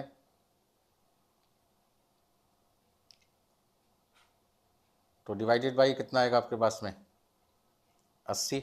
देखो आंसर कितना आता है, बताओ भाई, 15 लाख डिवाइडेड बाई 80 आपने किया, 18,750 यूनिट, 18,750 यूनिट आपका आंसर आ जाएगा। इसका मतलब 2 आंसर आ गए आपके सेकंड पार्ट में। 6 लाख रुपए प्रॉफिट कमाने के लिए 32,500 यूनिट बेचनी पड़ेगी, और यदि 5 लाख रुपए का लॉस आपको होता है तो उस केस में आपकी जो क्वांटिटी सेल होगी वो होगी 18,750 यूनिट। ये तो सिंपल पॉइंट है सर, हमने ग्रुप 1 ग्रुप 2 दोनों में पढ़ रखे थे। ये बताओ फाइनल लेवल का पॉइंट आप क्या बताने वाले हो, यहाँ हम कोई टाइम थोड़ी पास करने आए, फाइनल लेवल का बताइए हमें क्या बताने वाले हो। अब फाइनल लेवल पे आ जाते हैं। Based on sales forecast identify the probability that the company can break even. मतलब आपसे पूछ रहे हैं कि जो सेल फोरकास्ट आपको ऊपर क्वेश्चन में करके दे रखी है उसके यूज़ करके आप हमें बताइए, उसका यूज़ करके आप हमें बताइए कि कंपनी का ब्रेक इवन की प्रोबेबिलिटी क्या है। तो हमने देखा भाई हमारी जो ब्रेक इवन सेल्स है, बीपी सेल्स है, वो कितनी है 25,000। तो 25,000 यूनिट क्या 15,000 में पूरी हो पाएगी, नहीं हो पाएगी। क्या 20,000 में पूरी हो पाएगी, नहीं हो पाएगी। 25,000 में 25,000 पूरी हो जाएगी, 30,000 में 25,000 पूरी हो जाएगी, 35,000 यूनिट यदि मैं बेचूंगा तो भी मेरी बीपी सेल कवर हो जाएगी, 40,000 यूनिट बेचूंगा तो भी बीपी सेल पूरी हो जाएगी, 45,000 यूनिट बेचूंगा तो भी बीपी सेल पूरी हो जाएगी। इसका ना किस किस क्वांटिटी पर मेरी बीपी सेल पूरी हो सकती है, जिस जिस क्वांटिटी पर मेरी बीपी सेल पूरी हो सकती है वो सारी की सारी प्रोबेबिलिटी क्या कर लो, ऐड कर लो, ऐड कर लो भाई फटाफट से। ये पॉइंट मैंने पिछले क्वेश्चंस में भी आपको बताया था, याद होगा आपको, ठीक है ना भाई। तो सबसे पहले हमें करना क्या है, इन सबको प्लस करना है। इन्हीं को क्यों प्लस करना है, पहले दो को हमने क्यों नहीं लिया, क्योंकि ये वो क्वांटिटी है जहां पे हमारी बीपी सेल कवर नहीं हो रही थी। तो यदि आपसे पूछे वो प्रोबेबिलिटी बताइए जहां पे ब्रेक इवन कवर हो जाएगा, तो वो आपके पास है 0.10 प्लस 0.20 प्लस 0.30 प्लस 0.10 प्लस 0.10। इन सबको प्लस कर दो, इन सबको प्लस कर दो। तो आप यहाँ पे सॉल्यूशन में क्या लिख के आएंगे, सबसे पहले आप लिखेंगे जी बीपी सेल हमारी कितनी है 25,000 यूनिट, और इस 25,000 यूनिट को अचीव करने के लिए इसकी जो प्रोबेबिलिटी होगी उसके लिए हमें क्यूमुलेटिव प्रोबेबिलिटी निकालनी पड़ेगी। तो बीपी सेल 25,000 यूनिट है, we have to calculate the cumulative probability of sales quantity equal or greater than 25,000 units, that is BP sale. कितना कितना आएगा, therefore the required probability equal to आपके पास आ जाएगा 0.10, 0.20, 0.30, 0.10, 0.10। आपके पास कितना आ जाएगा इन सबका सम 0.80, मतलब कि 80%। तो 80% चांसेस हैं कि आप ब्रेक इवन को कवर कर लेंगे, और 20% चांसेस हैं कि आप ब्रेक इवन को कवर नहीं कर पाएंगे। यदि आपसे एग्जाम में पूछते हैं कितने परसेंट चांसेस हैं कि आप ब्रेक इवन को कवर कर पाएंगे, दैट इज 80%। और यही सेम क्वेश्चन एग्जाम में आ जाए और वहां पूछे वो प्रोबेबिलिटी बताए जहां पे ब्रेक इवन कवर नहीं होगा, तो आपका आंसर हो जाएगा 20%। बात समझ में आ गई आपको, पहले भी मैंने बताया था, आज फिर मैं आपको बता रहा हूँ। कोई दिक्कत है इसमें किसी को, नहीं। तो आगे चलते हैं नेक्स्ट पॉइंट पे। अब पॉइंट नंबर 4 में आपसे क्या पूछ रहे हैं, analyse the probability of achieving sales volume involve in part number 2। जैसे मैंने ब्रेक इवन के लिए काम किया है, अब मुझे काम करना है पार्ट नंबर 2 में। यदि मैं 6 लाख का प्रॉफिट कमाना चाहता हूँ तो उसके लिए मुझे 32,500 यूनिट बेचनी पड़ेगी। तो अब आप बताइए 32,500 यूनिट कहाँ कहाँ हो सकती हैं, 32,500 यूनिट कहाँ कहाँ हो सकती हैं। हाँ जी, 6 लाख का प्रॉफिट कमाना है, मतलब 6 लाख या उससे ज़्यादा प्रॉफिट कमाना है, तो कम से कम आपको यहाँ पे 32,500 इसमें कवर होती है, नहीं इसमें कवर होती है, नहीं इसमें कवर होती है, नहीं इसमें कवर होती है, नहीं इन तीनों में कवर होती है। तो 32,500 इन तीनों में कवर होती है। तो आपकी यहाँ पे जो प्रोबेबिलिटी होगी वो कितनी होगी, 30%, 10%, 10%, मतलब कि 50%। तो आपका आंसर क्या हो जाएगा 50%। बात समझ में आ रहा है, मतलब आप क्वेश्चन में ही अपना सॉल्यूशन कर सकते हो। आपको मैं सारी चीज़ें समझा रहा हूँ। यदि ब्रेक इवन की बात करता है तो ब्रेक इवन आपके पास कितना था 25,000 यूनिट। तो 25,000 यूनिट इन दोनों में नहीं आता, बाकी सब में आता है। तो आपका आंसर कितना आ गया था 80%। यदि बात करता है डिज़ायर सेल्स की, और डिज़ायर सेल आपके पास कितना है, डिज़ायर सेल आपके पास कितना है 32,500, तो 32,500 इन 4 में नहीं आता, इन 3 में आता है, तो इन तीनों की प्रोबेबिलिटी आपने जोड़ दी, आपका आंसर कितना आ जाएगा 50%। आपका डिज़ायर सेल्स क्या है, आपका डिज़ायर सेल्स है 18,750, जहाँ पे आपको 5 लाख रुपए का क्या हो, लॉस हो, प्रॉफिट ना हो बल्कि क्या हो, लॉस हो। तो इसका मतलब हमें लॉस की बात करनी है, तो लॉस केस में देखते हैं 18,750 केवल किस में कवर करता है, हाँ जी 20,000 से कम पे रखना है, मतलब 18,750 हमारी डिज़ायर सेल्स है, तो ये इससे कम होगी तो लॉस होगा। यदि 18,750 से हमारी ज़्यादा सेल हो जाएगी, ध्यान से समझो, पहले 2 केस पे तो सिंपल थे, तीसरे पॉइंट में बच्चे गलती कर देते हैं। 18,750 वो क्वांटिटी है जब है जहाँ हमें 5 लाख का लॉस होगा, मतलब लॉस हमें 5 लाख चाहिए, ठीक है ना, या उससे ज़्यादा लॉस हो जाए, उससे कम नहीं होना चाहिए।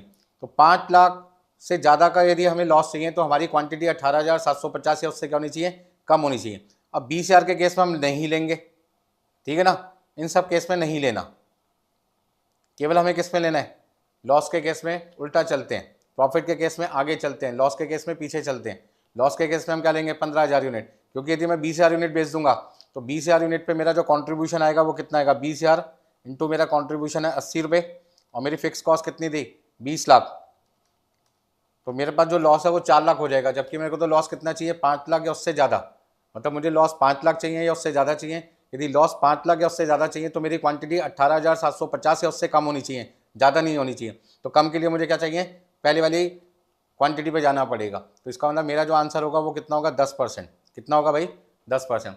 तो बीपी सेल का 80% हो गया। आपके पास में डिज़ायर सेल्स, यदि मैं 6 लाख का प्रॉफिट या उससे ज़्यादा कमाना चाहता हूँ तो 50% प्रोबेबिलिटी है, और यदि मैं 5 लाख का लॉस या उससे ज़्यादा लॉस करना चाहता हूँ, मतलब मैं चाहता हूँ कि मेरे यहाँ लॉस 5 लाख या उससे ज़्यादा हो, तो उस केस में मेरी प्रोबेबिलिटी कितनी होगी, 10%। तो मैं यहाँ पे थर्ड पार्ट आपको आसानी से समझा चुका हूँ, 80% कैसे आया था वो आपने यहाँ पे लिख लिया। अब नेक्स्ट पॉइंट नंबर 4 का आंसर आपको यहाँ पे लिखना है। इसमें लिखा है रिक्वायर्ड सेल्स वॉल्यूम 32,500, जहाँ पे मेरा जो डिज़ायर प्रॉफिट है वो कितना था, 6 लाख, ठीक है ना। तो यदि मैं डिज़ायर प्रॉफिट 6 लाख या उससे ज़्यादा कमाना चाहता हूँ, 6 लाख और अबव, तो उस केस में मेरे को जो प्रोबेबिलिटी रखनी पड़ेगी वो कितनी रखनी पड़ेगी, 50%। Next case required sales volume 18,750, यहाँ पे डिज़ायर लॉस कितना था, 5 लाख। यदि मैं लॉस 5 लाख या उससे ज़्यादा रखना चाहता हूँ अपने बिजनेस में, तो उस केस में मुझे अपनी क्वांटिटी 18,750 या उससे कम रखनी पड़ेगी। अब 18,750 तो कहीं दिख नहीं रही, क्योंकि 20,000 के अंदर प्रॉफिट आ जाएगा, मतलब जो आपका लॉस है वो 5 लाख से कम हो जाएगा। तो ऐसे केस में मेरे पास जो प्रोबेबिलिटी आएगी वो सिर्फ कितनी आएगी, 10%। और इसको समझने के लिए आपको ये टेबल को समझना पड़ेगा जो मैंने आपके लिए समझाई है। बात समझ में आ रही है, बिल्कुल सिंपल केस है, ज़्यादा कोई दिक्कत नहीं है। जब फाइनल में आओगे तो भैया थोड़ा सा तो एक्स्ट्रा पढ़ना पड़ेगा इंटर के मुकाबले आपको। कोई दिक्कत इसमें किसी को नहीं, सबने समझ लिया। चलिए आगे, अब आज का आखिरी क्वेश्चन और चैप्टर आपका क्या हो जाएगा, खत्म। क्वेश्चन नंबर 6 आपके सामने हाजिर हो। हाँ जी, क्वेश्चन नंबर 6 जैसे आपने कहा आ जाए सामने, आ गया आपके लिए। The managing director of Vile Limited has evolve some decision making to the operating division of the firm. यहाँ पे जो हमारा मैनेजिंग डायरेक्टर है वाइल लिमिटेड का, वो इन्वॉल्व है किसमें, हमारी फर्म के डिसीजन मेकिंग में। और वो क्या चाहते हैं कि जो हमारी फर्म की जो पॉलिसी है उसके अकॉर्डिंग यहाँ पे डिसीजन लिया जा रहा है नहीं लिया जा रहा है, आप उसको क्या करो, एश्योर कीजिए। तो उसके लिए हमने क्या देखा, हमने इन्वेस्टिगेशन किया, और इन्वेस्टिगेशन में हम क्या देख रहे हैं कि हम जो अपने प्रोडक्ट की प्राइस 14 रुपये 50 पैसे रखना चाहते हैं, और यहाँ पे हमारी कॉस्ट भी बढ़ रही है, क्योंकि कॉस्ट बढ़ेगी तो ऑब्वियस है हमें प्रॉफिट सेम रखना है या उससे ज़्यादा कमाना है, तो सेलिंग प्राइस भी क्या करनी होगी, बढ़ानी पड़ेगी। तो कॉस्ट के बढ़ने की वजह से हम अपनी सेलिंग प्राइस को 14 रुपये 50 पैसे रखना चाहते हैं। क्या ये हमारे ग्रुप के नियम के अकॉर्डिंग प्राइस को बढ़ाना सही रहेगा या नहीं सही रहेगा, ये आपको यहाँ पे बताना है। जबकि पिछले साल हमने यहाँ पर लास्ट ईयर 75,000 यूनिट बेची थी 12 रुपये के हिसाब से, जिसमें 9 रुपये हमारी टोटल कॉस्ट पर यूनिट थी, 6 रुपये वेरिएबल कॉस्ट पर यूनिट थी, और हमारा जो फिक्स कॉस्ट पर यूनिट था वो था 3 रुपये। आगे देखिए, आगे आपको क्या लिखा हुआ दिखाई दे रहा है, for the year the following cost and demand estimate have been made. आपको यहाँ पर वेरिएबल कॉस्ट बता रखा है, 3 सिचुएशन दे रखी है, pessimistic, most likely and optimistic, जहाँ पे प्रोबेबिलिटी है 15%, 65% और 20%। आपकी वेरिएबल कॉस्ट है 7 रुपये, 6.5 और 6 रुपये 20 पैसे। इसका ना सबसे पहले जो वेरिएबल कॉस्ट है वो आपकी अलग अलग दे रखी है। इसका ना ये अनसर्टेन फैक्टर है, आपको यहाँ पे प्रोबेबिलिटी का यूज़ करके expected variable cost per unit निकालना पड़ेगा। मतलब वर्किंग नोट नंबर 1 आप यहाँ पे क्या लिखेंगे, computation of expected variable cost per unit. अब expected variable cost per unit निकालने के लिए आपको करना क्या पड़ेगा, आपको करना क्या पड़ेगा, प्रोबेबिलिटी का यूज़ करना पड़ेगा। तो फटाफट से क्या कर लीजिए। हाँ जी, सारी चीज़ें मैंने आपको पहले भी बता रखी है। आपकी वेरिएबल कॉस्ट पर यूनिट कितनी है, estimate variable cost per unit कितनी कितनी दे रखी है आपको दे रखी है यहाँ पे क्वेश्चन में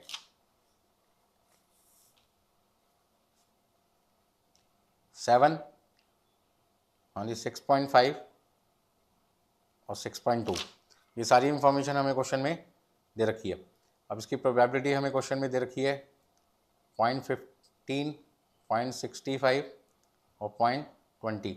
आपको क्या करना है, estimate variable cost per unit into respective probability multiply करके दिखाना है। तो 7 को मल्टीप्लाई किया 0.15 से 1.05, 6.5 को मल्टीप्लाई किया 0.65 से तो आपके पास आ जाएगा 4.225, 6.2 को आपने मल्टीप्लाई किया 0.20 से तो 1.24 और सबको आपने प्लस कर दिया तो आपके पास कितना आ जाएगा 6.515। ये आपके पास आ गई expected variable cost per unit.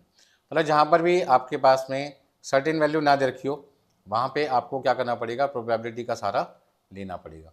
अब फिक्स कॉस्ट भी आपके पास में अलग अलग है। हाँ जी, कंप्यूटेशन ऑफ एक्सपेक्टेड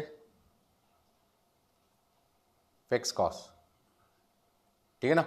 अब आपके पास में जो फिक्स कॉस्ट है वो कितनी है, वो तो दे नहीं रखी। पिछले साल आपने 75,000 यूनिट बेची थी, 9 रुपये आपकी टोटल कॉस्ट थी, 6 रुपये वेरिएबल कॉस्ट थी। इसको ना 9 रुपये और 6 रुपये का जो डिफरेंस था, 9 रुपये और 6 रुपये का जो डिफरेंस था वो आपके पास में फिक्स कॉस्ट पर यूनिट था 3 रुपये। इसका ना पिछली बार आपकी फिक्स कॉस्ट कितनी थी, पिछली बार आपकी फिक्स कॉस्ट कितनी थी, 3 रुपये इंटू 75,000, 75,000 को 3 से मल्टीप्लाई किया 2,25,000। अब ये कहते हैं इस बार आपकी फिक्स कॉस्ट पहले केस में 50% बढ़ेगी। इसका मतलब आपकी जो फिक्स कॉस्ट है वो आपके पास कितनी आ गई, 2,25,000 इंटू 50%, 2,25,000। सबको समझ में आया कैसे निकाला मैंने। फिक्स कॉस्ट पर यूनिट कितना आपके पास में 3 रुपये और 3 रुपये को हमने 75,000 से मल्टीप्लाई किया 2,25,000। तो 2,25,000 में 50% आपने जोड़ा कितना आएगा, 3,37,500। दूसरे केस में कितना आपके पास में इंक्रीज बाय 25% और 2,25,000 इंक्रीज बाय 10%।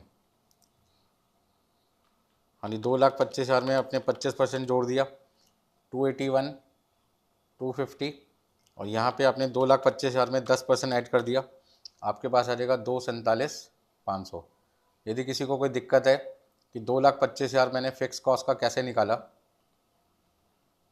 तो उसके लिए 75,000 को मैंने 9 - 6 से मल्टीप्लाई कर दिया, मतलब कि 75,000 इंटू 3 रुपीज़। ठीक है जी, चलो अब प्रोबेबिलिटी कितनी कितनी दे रखी है भाई। प्रोबेबिलिटी आपके पास है 0.3, 0.50, 0.20, इन सब से मल्टीप्लाई करो और बताइए ये एक्सपेक्टेड मेरी फिक्स कॉस्ट कितनी आ जाएगी।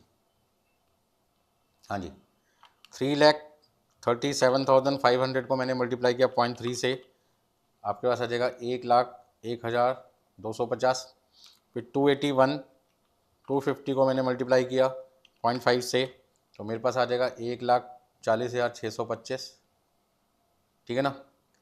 फिर मेरे पास में आ जाएगा 247,500 इंटू 0.2, 49,500। ठीक है ना। तो 1,01,250 प्लस 1,40,625 प्लस 49,500 अपने पास आ जाएगा 291,375। इसका मतलब क्वेश्चन में expected variable cost per unit बेटा आपके पास आ जाएगा 6.515 और एक्सपेक्टेड फिक्स कॉस्ट आपके पास कितनी आ जाएगी 2,91,375। अब यहाँ तक किसी को कोई दिक्कत नहीं। आगे पढ़ते हैं, देखो क्या लिखा हुआ है, demands estimate at various prices. अब ऊपर जो प्राइस दे रखा था एक बार तो कंपनी करी थी 14 रुपये 50 पैसे, बट यहाँ पर आपके पास यदि 13 रुपये 50 पैसे सेलिंग प्राइस रखते हैं सेलिंग प्राइस पर यूनिट यदि 13 रुपये 50 पैसे रखते हैं तो आपकी जो क्वांटिटी है वो 45,000 भी हो सकती है, 60,000 भी बिक सकती है, 70,000 भी बिक सकती है। इसकी प्रोबेबिलिटी दे रखी है 30%, 50% एंड 20%।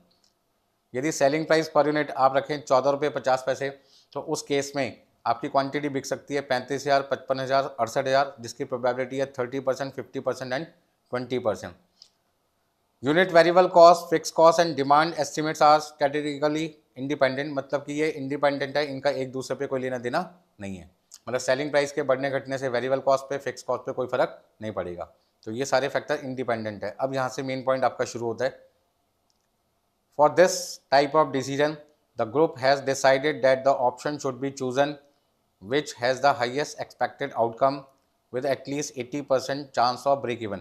मतलब आपकी जो प्रोबेबिलिटी है वो बीपी सेल्स की कितनी होनी चाहिए, एटलीस्ट 80% या उससे ज़्यादा होनी चाहिए, 80% तो होनी चाहिए। तो जिस सेलिंग प्राइस पे आपका बीपी सेल की जो प्रोबेबिलिटी है वो 80% या उससे ज़्यादा आ जाए, आप उस सेलिंग प्राइस को क्या करेंगे, कंसीडर करेंगे। तो ग्रुप क्या कहता है, अब वो सेलिंग प्राइस कंसीडर कीजिए, क्योंकि कॉस्ट बढ़ रही है तो सेलिंग प्राइस बढ़ाना है। सेलिंग प्राइस आप 14 रुपये 50 पैसे ज़बरदस्ती मत रख दीजिए। हो सकता है कि इस 14 रुपये 50 पैसे पे हमारा जो बीपी सेल्स है उसकी प्रोबेबिलिटी 80% ना हो, तो ये फिर हमारे नियम के उल्लंघन हो जाएगा। नियम के उल्लंघन का मतलब क्या है कि जो हमारी ग्रुप है, जो हमारे डिसीजन मेकर्स हैं, जो डिसीजन लेना चाहते हैं, जो उन्होंने एडवाइस आपको दी है, आप उस एडवाइस को फॉलो नहीं कर रहे। वो क्या लेना चाहते हैं, आपको क्या सलाह दे रहे हैं, वो कहते हैं वो सेलिंग प्राइस रखिए जहां पर आपका बीपी सेल की प्रोबेबिलिटी कितनी हो, 80% या उससे ज़्यादा। और हम एक अकाउंटेंट, हमने ज़बरदस्ती 14 रुपये 50 पैसे रख दिए ताकि हमें ज़्यादा से ज़्यादा कॉन्ट्रीब्यूशन मिले, ज़्यादा से ज़्यादा प्रॉफिट मिले। भाई नहीं, जो हमारा ग्रुप है जिसके अकॉर्डिंग हमें डिसीजन लेना है, तो कंसर्न पर्सन है, जिन्होंने हमें सलाह दी है, एडवाइस दी है कि भाई वो डिसीजन लीजिए, वो सेलिंग प्राइस सेलेक्ट कीजिए जहां पर आपकी फिक्स कॉस्ट, जहां पे आपकी जो बीपी सेल है उसकी प्रोबेबिलिटी, जहां आपकी बीपी सेल की प्रोबेबिलिटी कितनी हो, 80% या उससे ज़्यादा हो। बिल्कुल बात समझ में आ गई मुझे तो पूरा क्वेश्चन किससे क्लियर हो गया।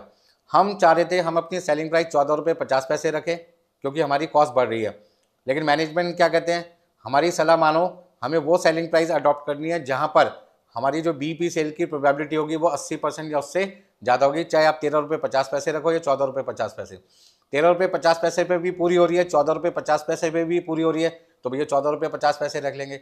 लेकिन यदि 14 रुपये 50 पैसे पे आपकी बीपी सेल की प्रोबेबिलिटी पूरी नहीं आ रही है, मतलब 80% नहीं आ रही, 75% आ रही है, लेकिन 13 रुपये 50 पैसे पे आपका पूरा आ रहा है, तो उस केस में क्या होगा, हम 13 रुपये 50 पैसे को सही मानेंगे, 14 रुपये 50 पैसे को गलत मानेंगे, क्योंकि डिसीजन मेकर क्या कह रहे हैं, जो डिसीजन लेना चाहते हैं वो कहते हैं वो सेलिंग प्राइस अडॉप्ट कीजिए जहां पे बीपी सेल की प्रोबेबिलिटी 80% या उससे ज्यादा हो। बिल्कुल मजा आ गया, समझ में आ गया सर पूरा क्वेश्चन मुझे तो। चलो आगे चलते हैं। You are required to assess whether the decision was made in accordance with group guideline. आपको यहाँ पे बताना है कि जो डिसीजन लिया जा रहा है वो ग्रुप का जो गाइडलाइंस है उसके अकॉर्डिंग लिया गया या नहीं लिया गया।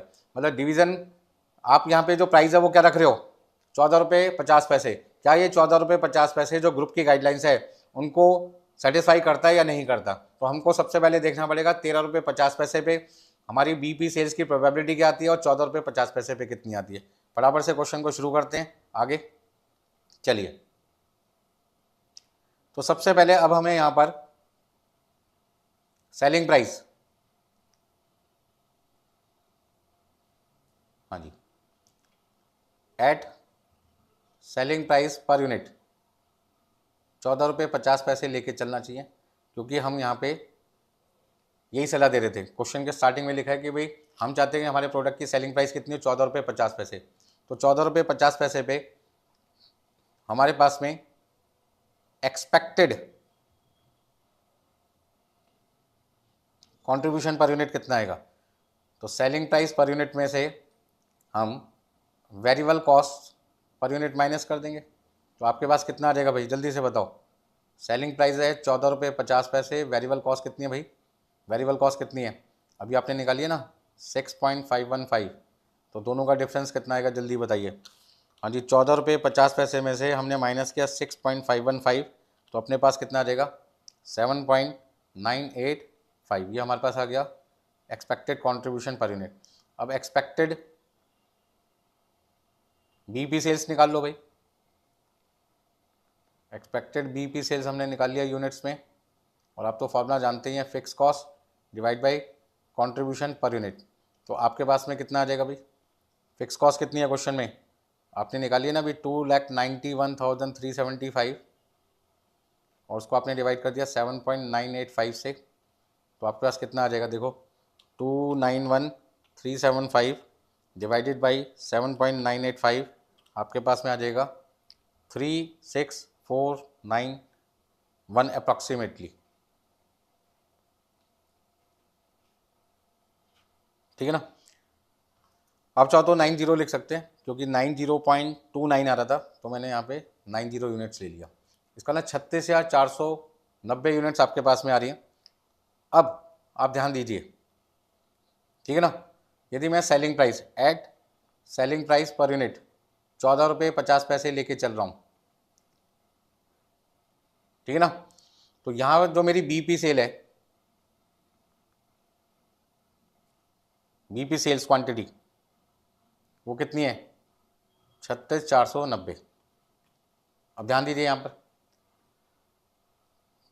पे ध्यान दीजिए, यदि मैं 14 रुपये 50 पैसे अपनी सेलिंग प्राइस पर यूनिट रखता हूँ तो मेरी जो क्वांटिटी है वो 35,000 55,000 कितनी है 68,000 है। हाँ जी, क्वांटिटी कितनी है 35,000 55,000 68,000 और उसकी प्रोबेबिलिटी कितनी है, प्रोबेबिलिटी है 0.30 0.50 एंड 0.20। ध्यान से समझना, बीपी सेल्स 36,490, इसका मतलब क्या हुआ, ये बीपी सेल 36,490 35,000 से ज़्यादा है। बाकी केस में क्या है 55,000 में कवर हो जाएगी, हाँ कवर हो जाएगी, 68,000 में कवर हो जाएगी। इसका मतलब पहले वाले केस में कवर नहीं होगी, पहले वाले केस में कवर नहीं होगी, लेकिन बाकी दोनों केस में कवर हो जाएगी। इसका मतलब जो प्रोबेबिलिटी है वो आपके पास कितनी आ जाएगी 70%। कितनी आ जाएगी 70%। तो आप यहाँ पे क्या लिखोगे, therefore the probability that the company, हाँ जी, the probability that the company will equal or exceed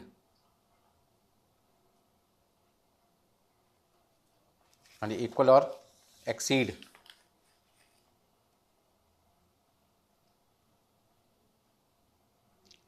the break even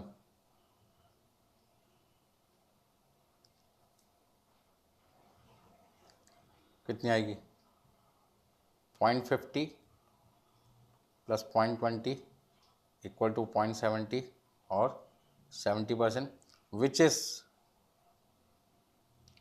less than 80%, जो कि ग्रुप गाइडलाइंस है। 80% क्या है, ग्रुप गाइडलाइंस है। हाँ जी, ग्रुप की गाइडलाइंस क्या है 80% या उससे ज़्यादा होनी चाहिए। और यहाँ पे प्रोबेबिलिटी कितनी आ रही है 70%। इसका मतलब 14.50 हमारी सेलिंग प्राइस नहीं हो सकती क्योंकि ये ग्रुप गाइडलाइंस को सेटिस्फाई नहीं करता। इट मीन्स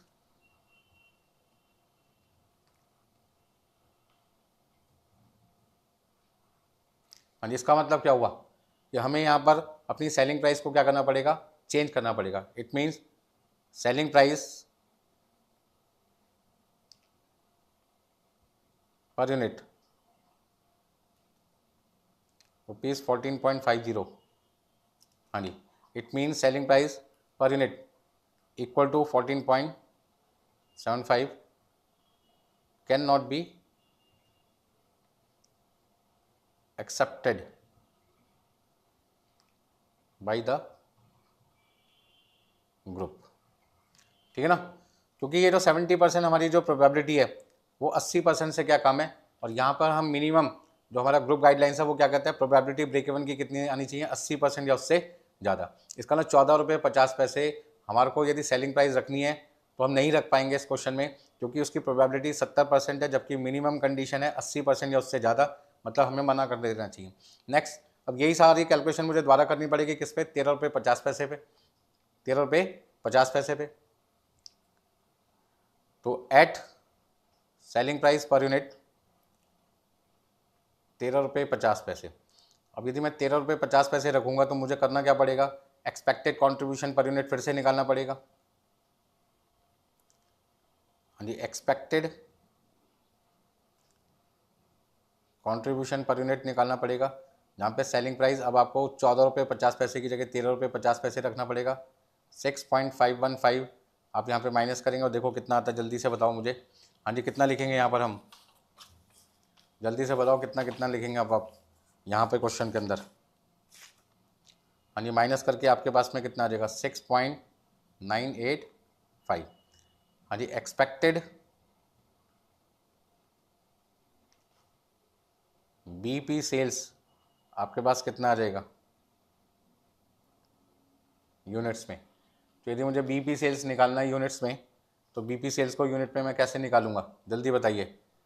हाँ जी, फिक्स कॉस्ट कितनी है अपने पास में, 291,375 डिवाइडेड बाई 6.985। हाँ जी, कोई दिक्कत है इसमें किसी को, नहीं। चलिए भाई सबसे पहले आगे, तो देखो भाई कितना आता है, 291,375 डिवाइडेड बाई 6.985 आपके पास में आ जाएगा 41,714.38। तो 714 ही लिख दिया मैंने।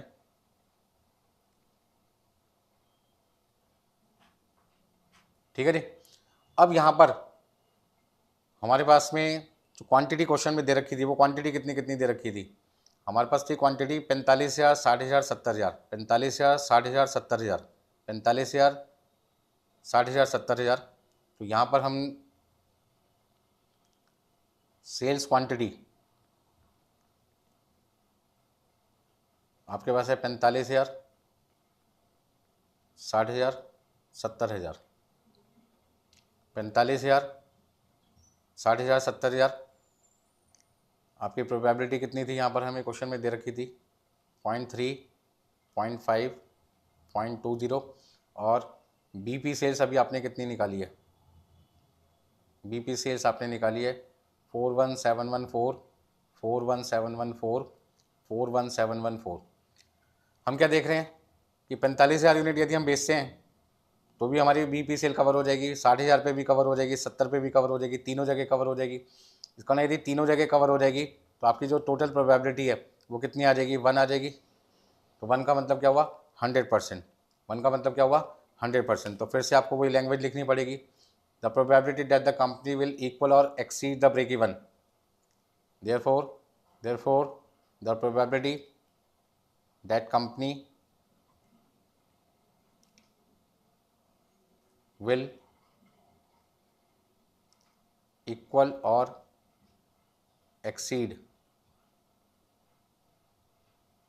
its break even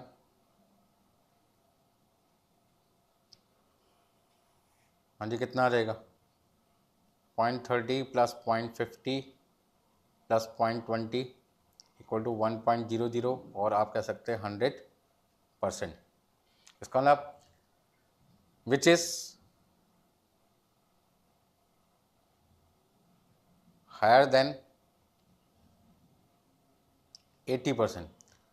अच्छा, ग्रुप गाइडलाइन क्या कहता है कि आपकी वो सेलिंग प्राइस होनी चाहिए जहां पर आपका ब्रेक इवन की प्रोबेबिलिटी 80% या उससे ज़्यादा हो।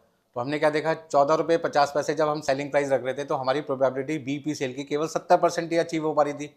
बट यहाँ पे 13 रुपये 50 पैसे में हमारी बीपी सेल की जो प्रोबेबिलिटी है वो तो 100% आ रही है, जो ग्रुप की गाइडलाइंस को सेटिस्फाई कर रहा है। ग्रुप की गाइडलाइंस क्या थी, आपकी प्रोबेबिलिटी बीपी सेल की कितनी होनी चाहिए, 80% या उससे ज़्यादा। बट यहाँ पे तो कितनी आ रही है बेटा, 100% आ रही है। इसका मतलब आपका टारगेट अचीव हो गया।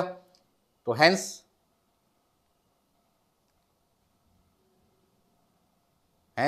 selling price per unit should be 13.5 instead of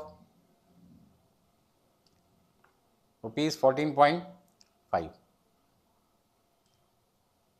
ठीक है ना, 14 रुपये 50 पैसे की जगह कितनी होनी चाहिए, 13 रुपये 50 पैसे होनी चाहिए।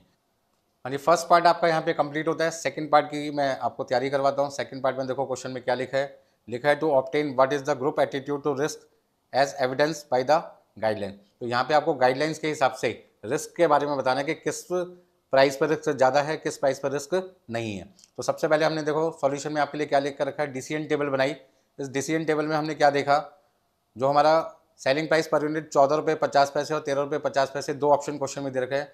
वहाँ पे बीपी सेल की प्रोबेबिलिटी 14 रुपये 50 पैसे पे कितना रहा, 70%, जबकि 13 रुपये 50 पैसे पे कितना, 100%। ग्रुप गाइडलाइंस क्या कहता है, मिनिमम आपका जो प्रोबेबिलिटी है वो बीपी सेल का कितना होना चाहिए, 80%, 80% होना चाहिए। हमने क्या देखा कि हमारे को परसेंटेज बीपी सेल की चाहिए 80%, जबकि कवर कितनी हो रही है, 70%। इसका मतलब क्या हुआ कि यहाँ पे हमारा जो रिस्क है वो कवर नहीं हो पा रहा, मतलब 80% हमारा जो ग्रुप गाइडलाइंस है वो कवर नहीं हो पा रहा, जबकि यहाँ पे कवर हो रहा है। तो इसका मतलब हमें ग्रुप को सेटिस्फाई करना है, जो ग्रुप ने हमें गाइडलाइंस दी है उसको सेटिस्फाई करना है। तो हमें अपनी सेलिंग प्राइस 13 रुपये 50 पैसे रखनी चाहिए, क्योंकि high probability of BP sale का मतलब होता है लो रिस्क और हाई रिटर्न। तो और ऑर्गेनाइजेशन क्या चाहती है, हर बिजनेस क्या चाहता है कि ज़्यादा से ज़्यादा उसको प्रॉफिट हो, रिस्क उसका क्या हो, कम से कम हो, मतलब ज़्यादा से ज़्यादा उसका रिस्क कवर होना चाहिए। तो कौन से केस में रिस्क उसका ज़्यादा कवर हो रहा है, जहाँ पे बीपी सेल की प्रोबेबिलिटी 80% या उससे ज़्यादा हो, मतलब कि 13 रुपये 50 पैसे में। तो इस तरीके से बेटा ये चैप्टर आपका यहाँ पे खत्म होता है। फिर मिलते हैं अगली क्लास में नए चैप्टर के साथ में। Bye bye.